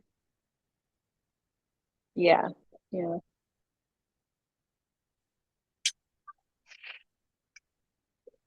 and ICE has the largest law enforcement budget of any other organization in this country, including the FBI. That is disgusting. It is because they just pull these Proud Boys off the street, give them no training, and give them all these guns. Yeah, I know. People are saying that most of them probably have like a criminal record. Yes, not just criminal. They're probably like child rapists and child murderers. Yeah. Wife beaters. Oh, undoubtedly. They're not even hiding that shit anymore. Uh-huh. Hell, they call their underwear wife beaters, Sorry. right? You've done that, right? Oh my gosh, there's a so Damien used to always wear like that white tank top, right? With no That arms, right? With no undershirt, sleeves, right? right? Yeah. And we would like me and his dad would laugh about how that was like he's gonna wear his wife beater. We would always say that. Yeah. So And you know the term. yeah. And then he was like when he was a little toddler, I remember he didn't have his shirt on. It was hot, but he wanted a shirt on. So he would always be like, where's my wife beater? Oh my God. Don't say that out loud, please. He's like, where's my wife beater? It's like it's socially accepted to talk about this shit. I know, it's so awful. Yeah, but obviously I don't use it that context anymore, only in home. And I encourage people not to do that.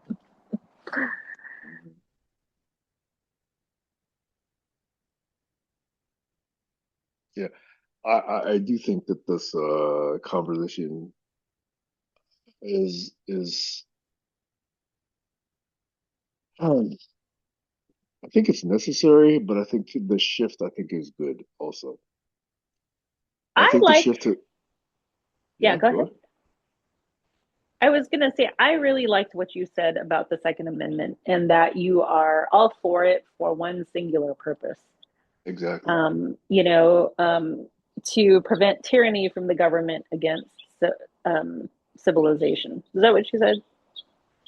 Against, Or, tyranny. Yes, yeah, bad against governments, tyranny. tyrannical governments against the population.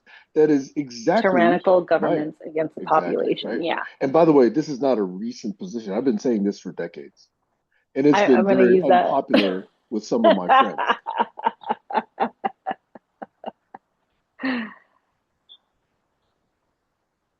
Yeah. because I know if you look at any part of history, one of the first steps of dictatorship is to disarm its people. One of the first, what's a dictatorship? One of the first steps, actions of a dictatorship is to make sure their people are disarmed. That way, they cannot protest, they cannot oppose, they cannot resist the oppression that comes inevitably with these, you know, thugs that masquerade as police. In Italy, in Germany, in South America, it's a common pattern.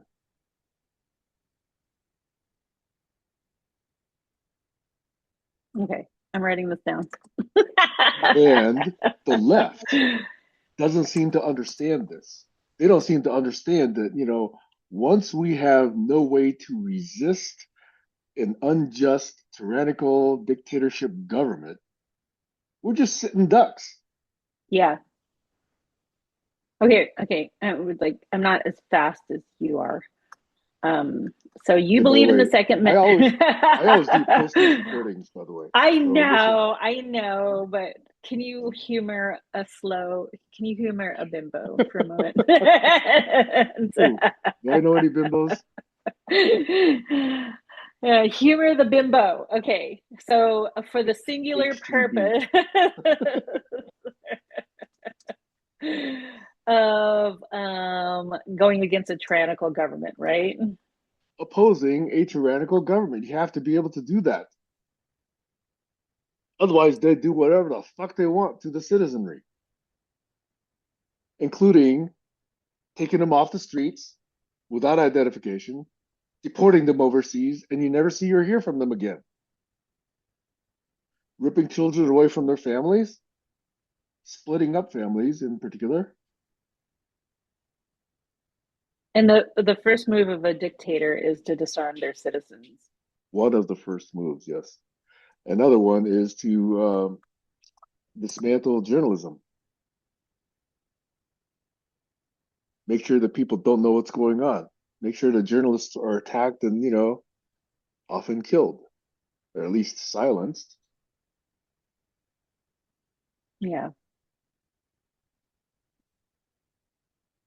And another step is getting rid of elections, like what Trump is trying to do. He's either rigging them or just making sure that they go his way. Well, that's rigging, or making sure that they don't happen. And Arizona did that last time. They shut down all number of voting booths. People had to drive hours. They had to stand in line for like 9 or 10 hours to vote. And then you make it illegal for standers-by to give them even some water so they can not get dehydrated. Can you Mm-hmm. believe they made that illegal? They're clearly Wow. trying to quash elections.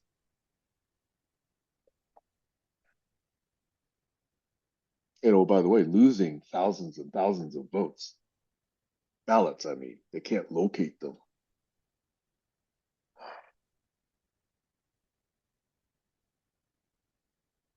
That's how dictatorship happens. Oh, and then another clear step, imposing martial law, which means now whatever existed in the national constitution, thrown out the window. Martial law says the president can do whatever he wants, or a dictator. Mm-hmm. That's a standard That'd be pattern. like the last. Yeah. One of the last, yeah, because by then it's all over. And Yeah. then the only thing possible is, well, it's not possible because your guns have been taken away. Yeah. And then the only option is, and I don't know why they haven't done it yet. I know this is on recording, but what the fuck? I've heard that Iran is trying to assassinate turd dump. Yeah. Yeah. You said that the last time. Well, So it's they on tried a record few years twice. ago. They failed. Yeah, I know. Bummer.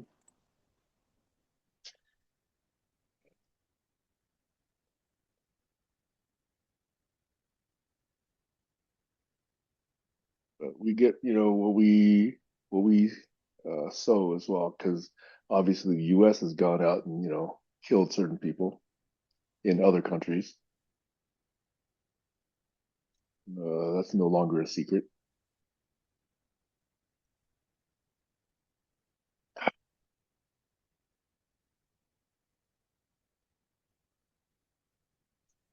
Yeah, it would really be a miracle if the human race can actually level up from this chaos.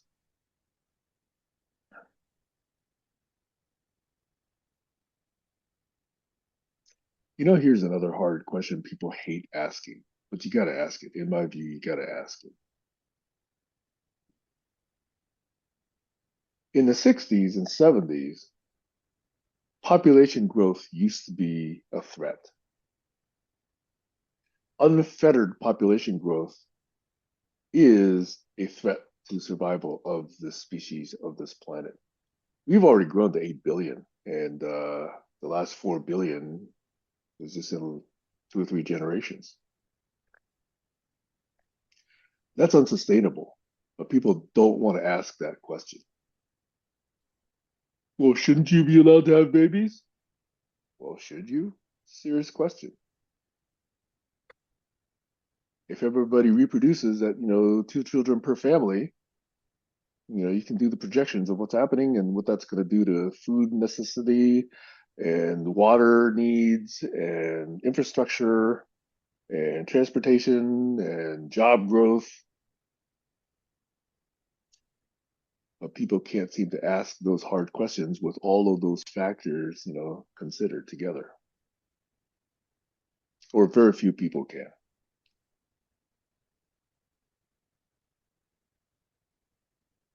I've never been in favor of unfettered population growth.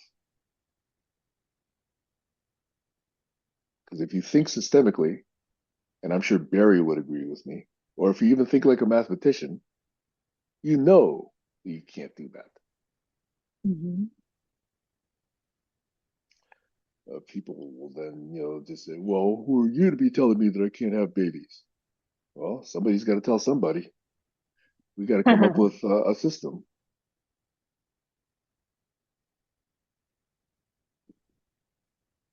or a social contract, a social agreement, if we really want to survive,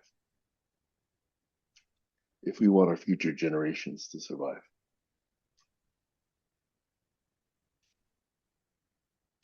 And if you make it untenable for people in the US to survive as healthy families, they're going to stop or reduce having children. Like my daughters, they don't seem to want kids. They know, Right. the world is in a shitty situation. Yeah. So the only people having kids are, I don't even want to go there.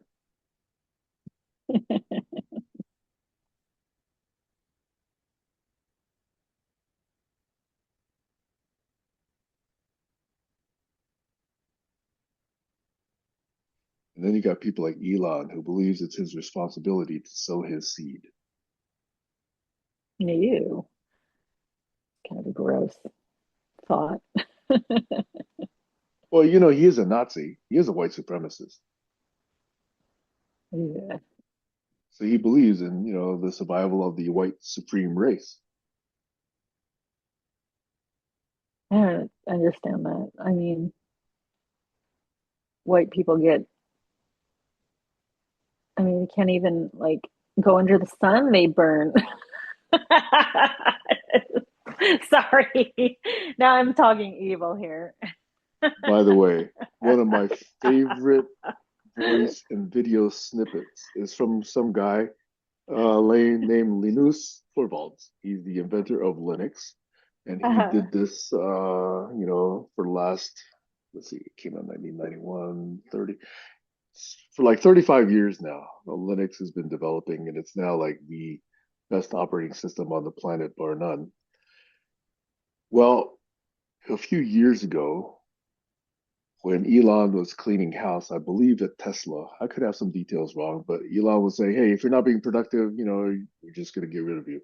Or was it? I guess when he took over Twitter, maybe, and he used to say, "Well, if your lines of code is not above a certain number, we're just going to fire you."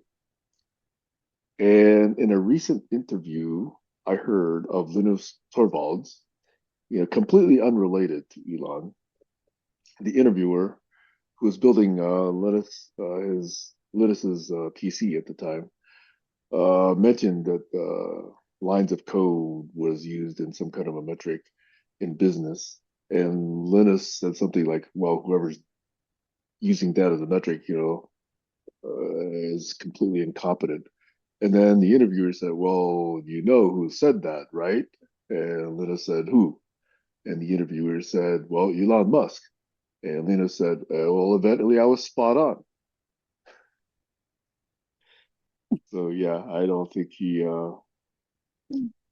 had much respect for Elon and Elon saying those kinds of things. yeah, I've never been stupid. in support of lines of code either, by the way. And my reason for that is when you're hacking software together, you just throw it together and hope it works. But as software matures, you learn how to make it cleaner, more compact, more efficient, and tighter and higher performance. And that typically means getting rid of code or refactoring code and taking 10 lines of code and doing it in 3 or 4. So, maturity in software goes the other direction, but people who don't Right. understand software don't understand that. Yeah. So I've never used lines of code as a metric. It's like, going into electronics or auto mechanics and saying, well, we've got to use more metal. You're doing better if you're using more metal. No, progress is in miniaturization. That's where, Right. you get smarter and more efficient. Yeah.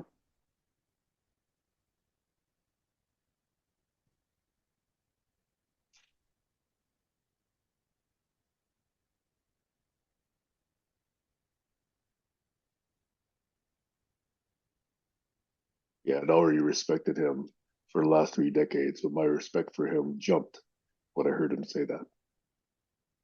Nice.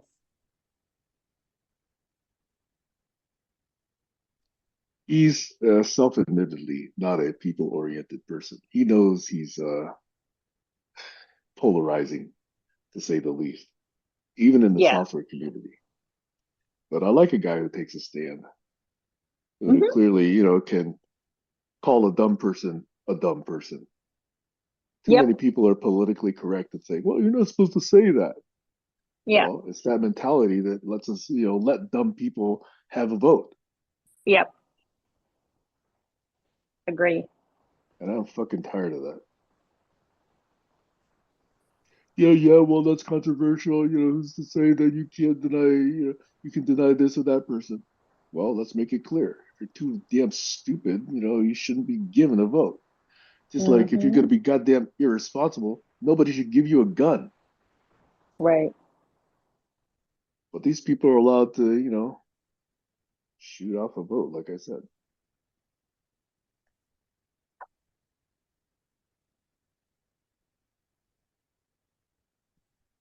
Why do I get so fucking ranty all the time?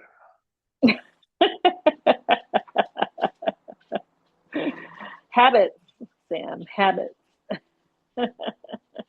Pull me out of it. I'm trying to break my own habits. uh, I've I don't been know. kind of like um, just observing myself these days. Um, let's see. I did a um, presentation this past week, and anyways, I ended up like kind of pivoting from the presentation, and for whatever reason, that moment it just kind of shifted, um, and I don't know. I know it's kind of hard for me to articulate, but I just felt a shift this week, which is thank God it happened. Anyways, I started to think about like my own thoughts and how I'm talking to people, and I realized I've become extremely cynical. Um, you know, like I said, I was ranting to Addie about something that may have been misconstrued. Had she been that person that can't see past certain things, or if she didn't know me, then she probably would have taken offense to what I said. And then there was the other day when I was being very truthful to somebody at a business mixer about dealing with brides and people in general when it comes to event planning. And, like I still don't know if I completely disagree with myself, but dealing with brides these days suck. Um, and I realize that maybe that thought isn't shared by a lot of people. They Wait, are probably you enjoy saying dealing with bribe as in B or bride as in D? brides, like people getting married. Okay. Initially, I Yeah, thought you were yeah. talking about bribes as in corruption. No, no, no, no. Like no, I was sitting next to somebody. I've been very blunt these days. I've been very, and I'm okay with it, but I Hmm. realize maybe that's not really the best strategy. I it just going through lots of changes. I'm pretty sure that my dad's death kind of changed me in a way, where I'm not no longer afraid to just start to speak my mind here and there. But I've been speaking it a little too bluntly, and I don't know if strategically that's the best thing in the world. So, anyways, this is just Well, you kind and of me a both. side rant. I'm tired of pussyfooting around. I like to be more blunt these days. Yeah, yeah. There's just kind of a strategy to it. Well, for me, at least, I need to be a little bit more mindful and strategic about it. But I am trying to be like what Jack was talking about, like how our finances are going to suddenly take a crash. Yep. Yep. Um, that's the funny thing is, I feel like we really should start to be a little bit more, connected as opposed to transactional, just like what Jack was saying. And I'm trying to find a way to make that because I really don't believe in it. So when it comes to fundraising in my job, I feel like I'm parroting what I have been parroted for the past 15 plus years. Um, and it's starting to feel dishonest because the core of my beliefs have absolutely nothing to do with money. I mean, the fact that I walked away from a high paying job in Los Angeles that would have given me huge opportunities kind of shows that. So, what I'm trying to do is tap into my authentic self. If I do want to change or be a part of making a positive change that's sustainable for everybody, then we really do need to make more connections than be transactional. And so I'm trying to figure out wording to say that at my Wait, be job. more transactional or more Or relational? no, more relational, sorry. Yeah, that's what I thought. Yeah. Yeah. Well, it's not going to surprise you. I do strongly agree with that. And in my own way, have been saying that for over a decade or two. Yeah, I might even, well, I kind of am going to pitch myself to be a host at my own event. But I would love I would love the opportunity to speak because I think it would be really nice to be able to have an audience to kind of talk about some of these things in a subliminal way. So, yeah, that's kind of my strategy. And you know, have a good friend like Abby or somebody else in the audience, capturing that video so you can actually, reuse it in your YouTube channel or TikTok channel. oh, yeah. I'm kind of tired of the capitalist mindset. Yesterday, I was at a business event and it bored the shit out of me. And Melissa was with me, and I was kind of getting mad because um, I was there. I made the effort, put on makeup, put on something nice. I had my business cards, I had my invitations. I was happy to see some people from my cohort, but nobody came up to talk to me. Um, and I'm not really kind of the one person that will hobnob and engage in small talk. I don't believe in that. And then I was really trying very hard to connect with certain people and have a discussion with them, but another person would interrupt them. Would seem interesting in what I had to say. Like I thought that what I had to say was meaningful, but instead of listening to me or hearing me out, they shifted the conversation to the other people. And I know that's what happens, and I shouldn't get upset, but yesterday I was like, you know what, fuck this. Like, fuck this. Why am I here like hobnobbing, trying to hobnob with people? Like some people from my cohort aren't even talking to me, and we were supposed to have this wonderful experience together. And everybody's out here for business. But yes, it's a business thing, and there are nonprofit organizations out here, but it seems so impersonal, and perhaps it should be. But that is the problem these days is when you start looking out for yourself in that way or looking out for your company in that way and your own successes and stuff like that, you miss the point. You miss the point that everybody keeps talking about what they want to do. I hear a lot of really good organizations talk about how they want like to come together, blah, blah, blah. and there are these funders who want their money to go towards a great cause. But Melissa happened to be sitting next to some people on the panel for a foundation that we've been trying to get money for or from. And that person says, "Oh, you need to get in front of the executive director." And it's like, why? I thought the whole point of writing to get these funds is to be able to get the funds, not put yourself in front of the funder or the executive director. And so that to me feels very exclusive, like a club.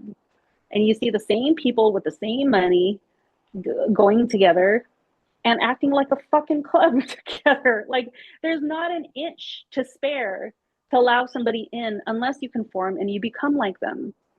And I'm not okay with that. So, anyways, my whole subliminal thing, which I would love to have a few minutes to speak, is to thank everybody for being here, because I know each and every person who would go to my event are here because of something, because of somebody. It's not because we're some sort of a club.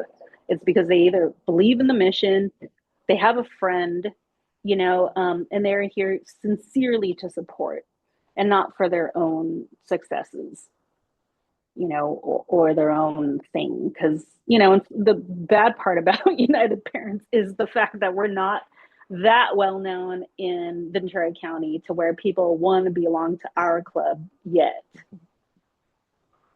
So the organic part of it is what I actually am going to draw strength from. So, anyways,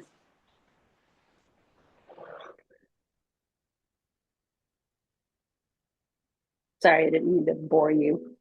No, it's not boring because I completely agree with you. I've not been a hobnobber. I've not been good at idle small talk. I It know just, how ugh. those quote unquote mixer conversations happen. Oh yeah, that happened to me also. And then boom, it gets sidetracked. Yeah, yeah, it's so strange to me. It is so strange. And it's so funny too because I was very disappointed when I was interviewing with some people, and I was telling them, in all honesty, it slipped out again, strategy, right? I said LinkedIn is really weird to me. I don't really like it. And they kind of gave me this look, this cross look, like, what? How could you say that? Because it's fake, bitch. It's fucking Yeah, shallow.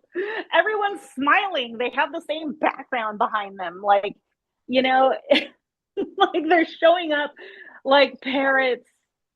It's like there might be a few people who have some good things, some good organic things to say that try very hard to have that organic look about them. But everything else is just like, oh, it's so vanilla. It's so boring. It's so embarrassing. It, it just, I don't know if that was why I didn't move on to the next step or not, but I didn't fucking care. Like, you guys don't see how weird that app is. Like, I don't know what to say, you aren't know? they all AI washed now as well? Yeah, exactly. You're all AI washed. There's like one person who is talking about politics. And I think that, most businesses stay out of it because it's tied to, capitalism.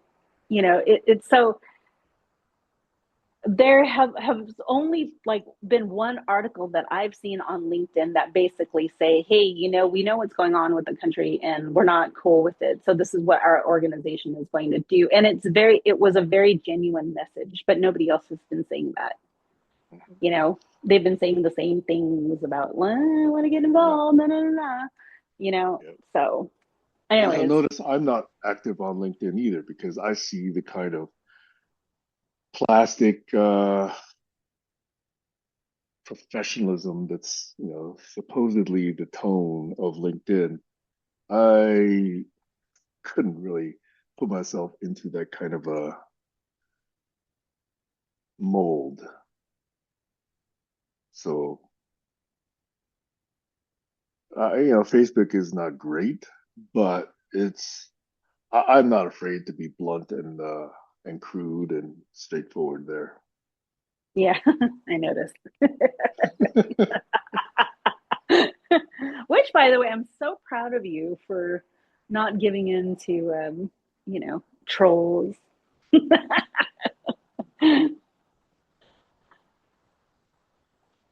Well, in those times that I actually do respond to some of them, my Uh-huh. first response is always very genteel, very pleasant, very questioning. Yes. And sometimes I don't respond if it's repeated from the same individual. Yeah. That is why I'm very proud of you.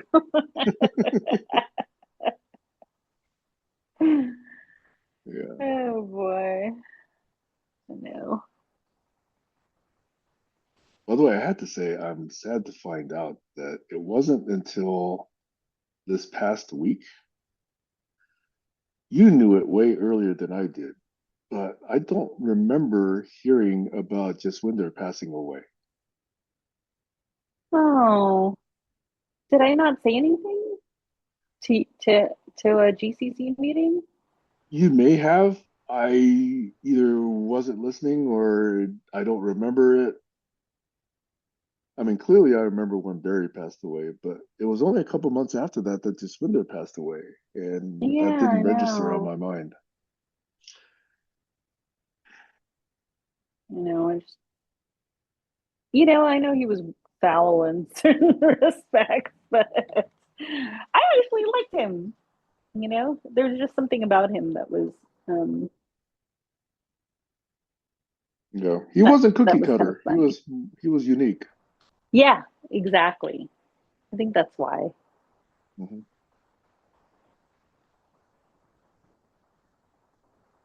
Hmm.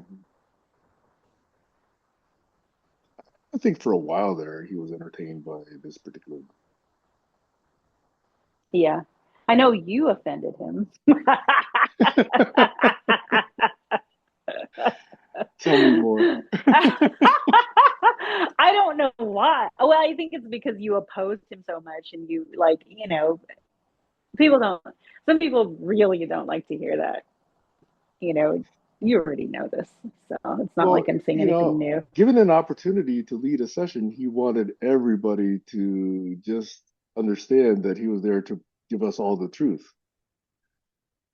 And I'm of the adage that says, really look for people who are also seeking truth, but beware of those who have found it. Hmm.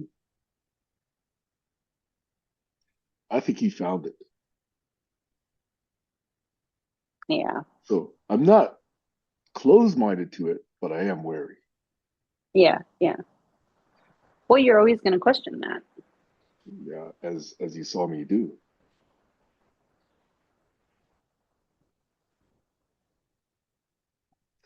And I guess there's a role for mysticism, but I'm really aware of those people that say, I know the truth. You must seek your own way, but I'm not going to tell you.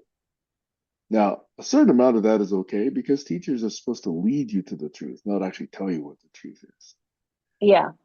But some of that is also very ego boosting for the Oh my supposed. gosh. Yeah. Yeah. And when I hear a lot of ego coming in those statements, my wariness goes up even more. Yeah.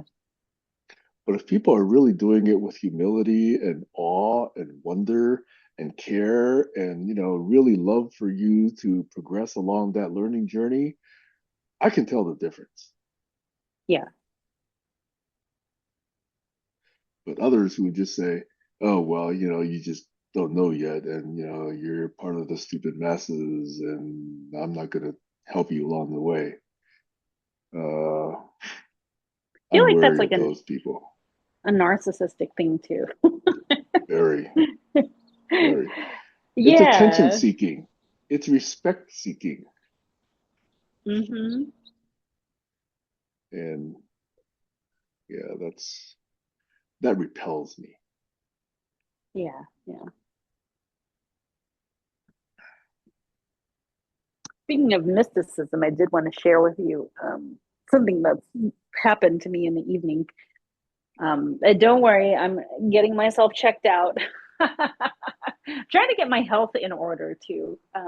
So I don't know if you know this, but I have had a hard time sleeping. I want to say the past year.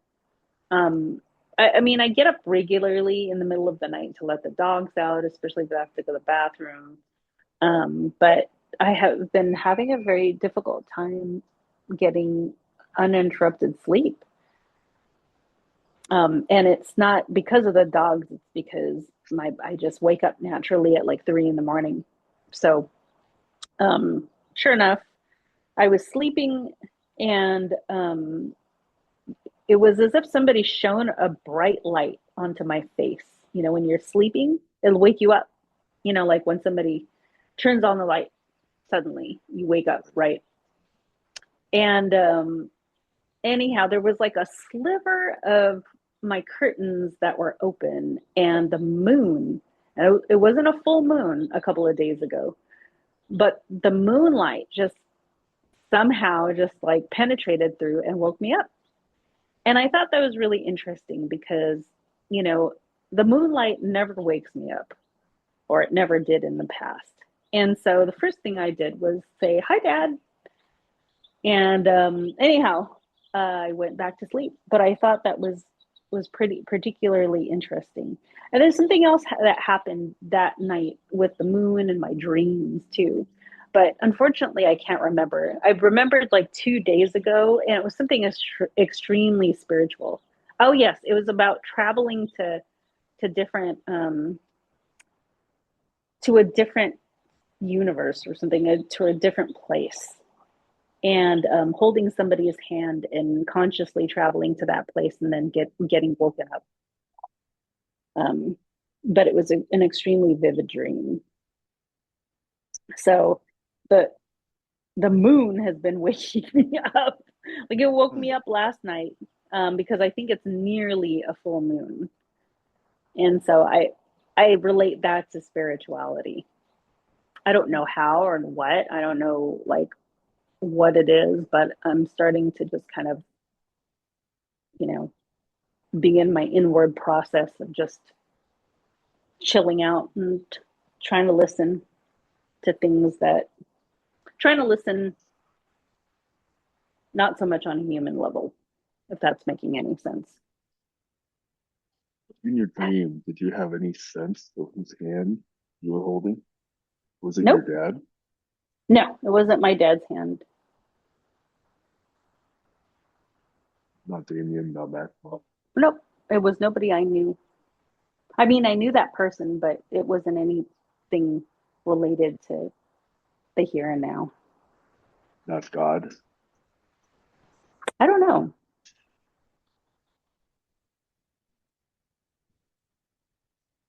And the funny thing is, I feel like that same person or that same being or that same type of being was with my dad when he tried to visit me in my dreams.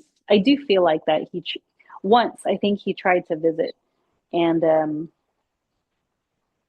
I don't know if I told you this, but it was like I was looking outside. So it looked like I was in a second story house, or a house that was elevated, and the windows, you know, I could see outside the window. And I was looking outside of the window, and there was my dad knocking on the window. He was right next to somebody. And he said in my dream the same thing that he said to my mom before he passed. He's, he said, "I'm trying to get a hold of Caroline, but she isn't answering, or she doesn't answer."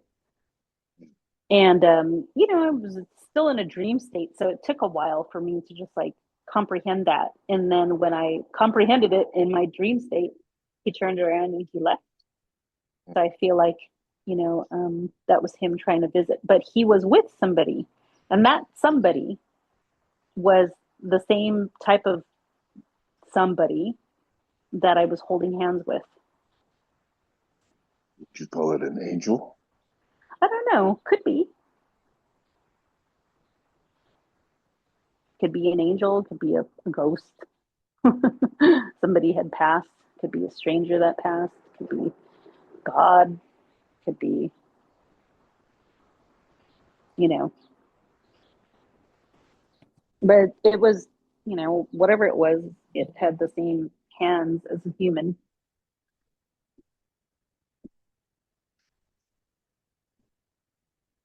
Anyways, it's always so uncomfortable saying these things, especially like in a recorded channel, like what we're recording right now, because I always feel like I'm insane. Ooh, who cares? I know. But the reason why I'm saying I'm getting myself checked out is because of the whole sleep cycle. Like I haven't really been able to sleep, and I feel like my stress has been like through the roof. I think I can manage it. I think I could hide it well, but I don't know if I can manage it well anymore because I'm not exercising for myself. I'm not doing anything for myself. Um, you know, Did you run out of melatonin, or did it ever help? helped a little bit, but no, nothing helps. Could be my medications. I have no idea.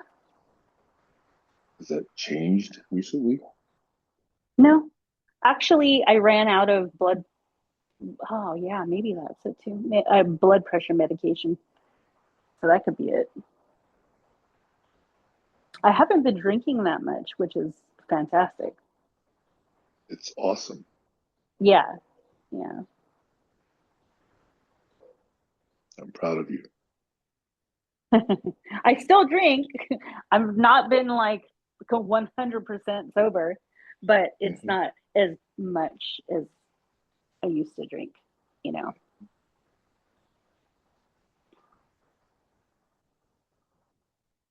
Which heart blood pressure medication did you run out of? It starts with a L, Lorazepam. Lisinopril? I don't know. Let me see. I'm supposed to get it Because I today. think lisinopril. That's one of my blood pressure medications. Okay, cool.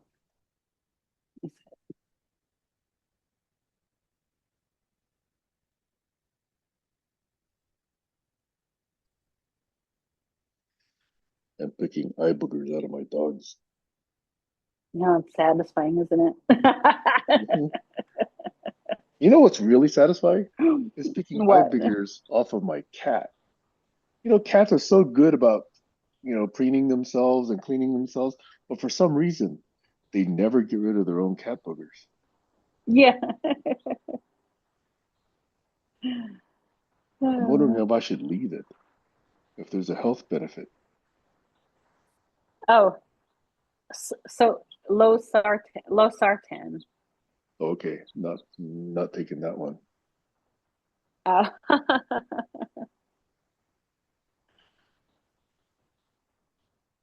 By the way, just an idle thought. Do you have your prescription sent to Costco or some other pharmacy? CVS.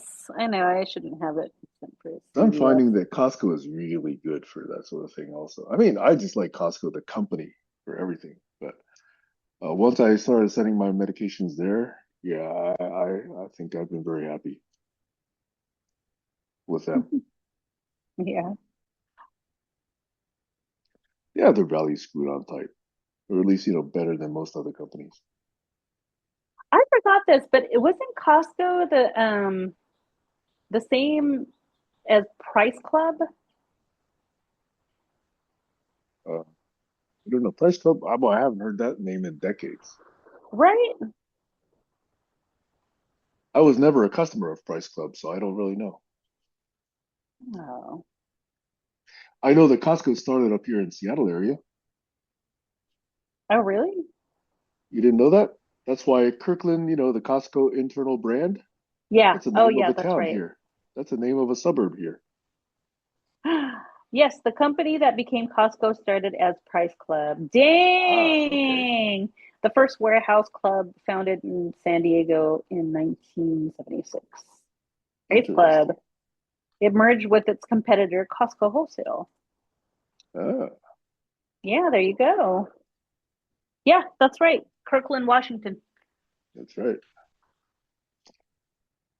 Ay, And ay, when ay. Trump said, "Hey, all you companies, you have to get rid of your DEI policies," Costco essentially Costco. said, "Fuck you, Trump." Yeah, exactly. And then So all the Costco had MAGAs, more dropped. business. Exactly, right. So all the MAGAs left, but they got more business from other customers who liked that policy. Yeah, yeah, Yeah. yeah, yeah, I had a membership for years, and for years I never even went to Costco, even though I had the membership way back in California. It wasn't really until my last few years in California and then all my time up here in Washington that I really thought, Costco is a really good company. In fact, yeah. I found out, I had my garage door fixed a few years ago, and then I find out I could have done that through Costco. They have all kinds of services you don't normally think about. Yeah. Which, by the way, I have to renew my membership, I think, pretty soon here. If it's not now, it's probably the end of February. Did you know that that's how they make all their money is on memberships? They don't hardly Oh, make any margin on any of their products. They have sliver thin margins on their products. They make all their money on memberships. ah. I have to look into their memberships too, because I heard something about uh what is it? Telehealth. Oh, You no know, kidding. I've not heard they about have that. healthcare benefits Wow. in Costco, I got to look into that. right? Are you executive? Because I think if you're executive membership, you get 2% back on your purchases at the end of the Yeah, month. I know. No, I'm not. I I'm am. just normal. And for the Ooh, years when I was buying a bunch of stuff, it amounted to like hundreds. Right now, I'm not going quite as often, but still, it's better to get the 2% than not. yes, As long as it's exactly. as long as it's more than the $60 it costs. Exactly. I know. When Damien lived here full time, I had an executive membership because I went there all the time. Mhm. So, Well, I think, if it's 2% back, 60% is 2%, sorry, $60 is 2% of, I think, 3,000. So as long as you spend 3,000 a year, it either is break even or benefit.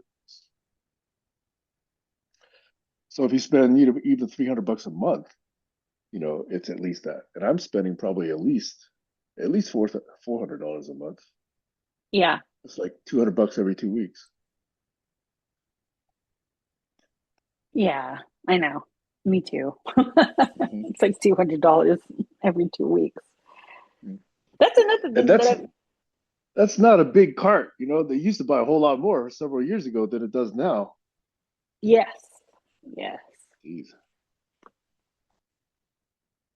That's what I was thinking of. Like, um, I go to Costco often now, and it's a good thing because I've been at least the good thing is at least I've been like cooking at home. Hmm.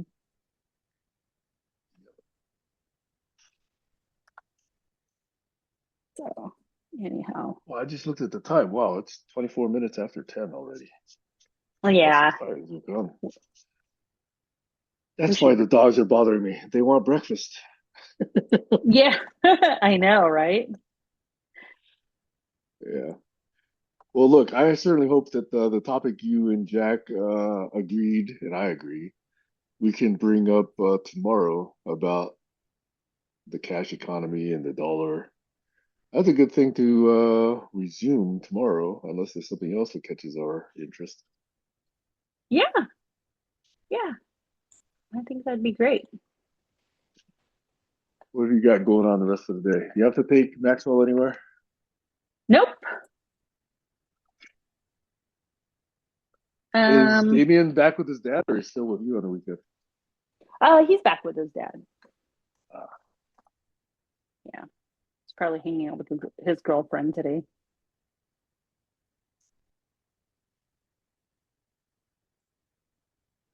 if I make some noise, it's because I'm eating the Huh? dog food. You hear that? No, I don't hear anything.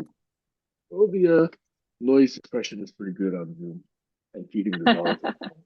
Yeah. All right. Well, I better go. I'm thinking about cleaning today. doing some deep cleaning in the bathrooms and putting away some stuff. I also have to make this legacy appeal um, for the contract job that I'm doing at the moment.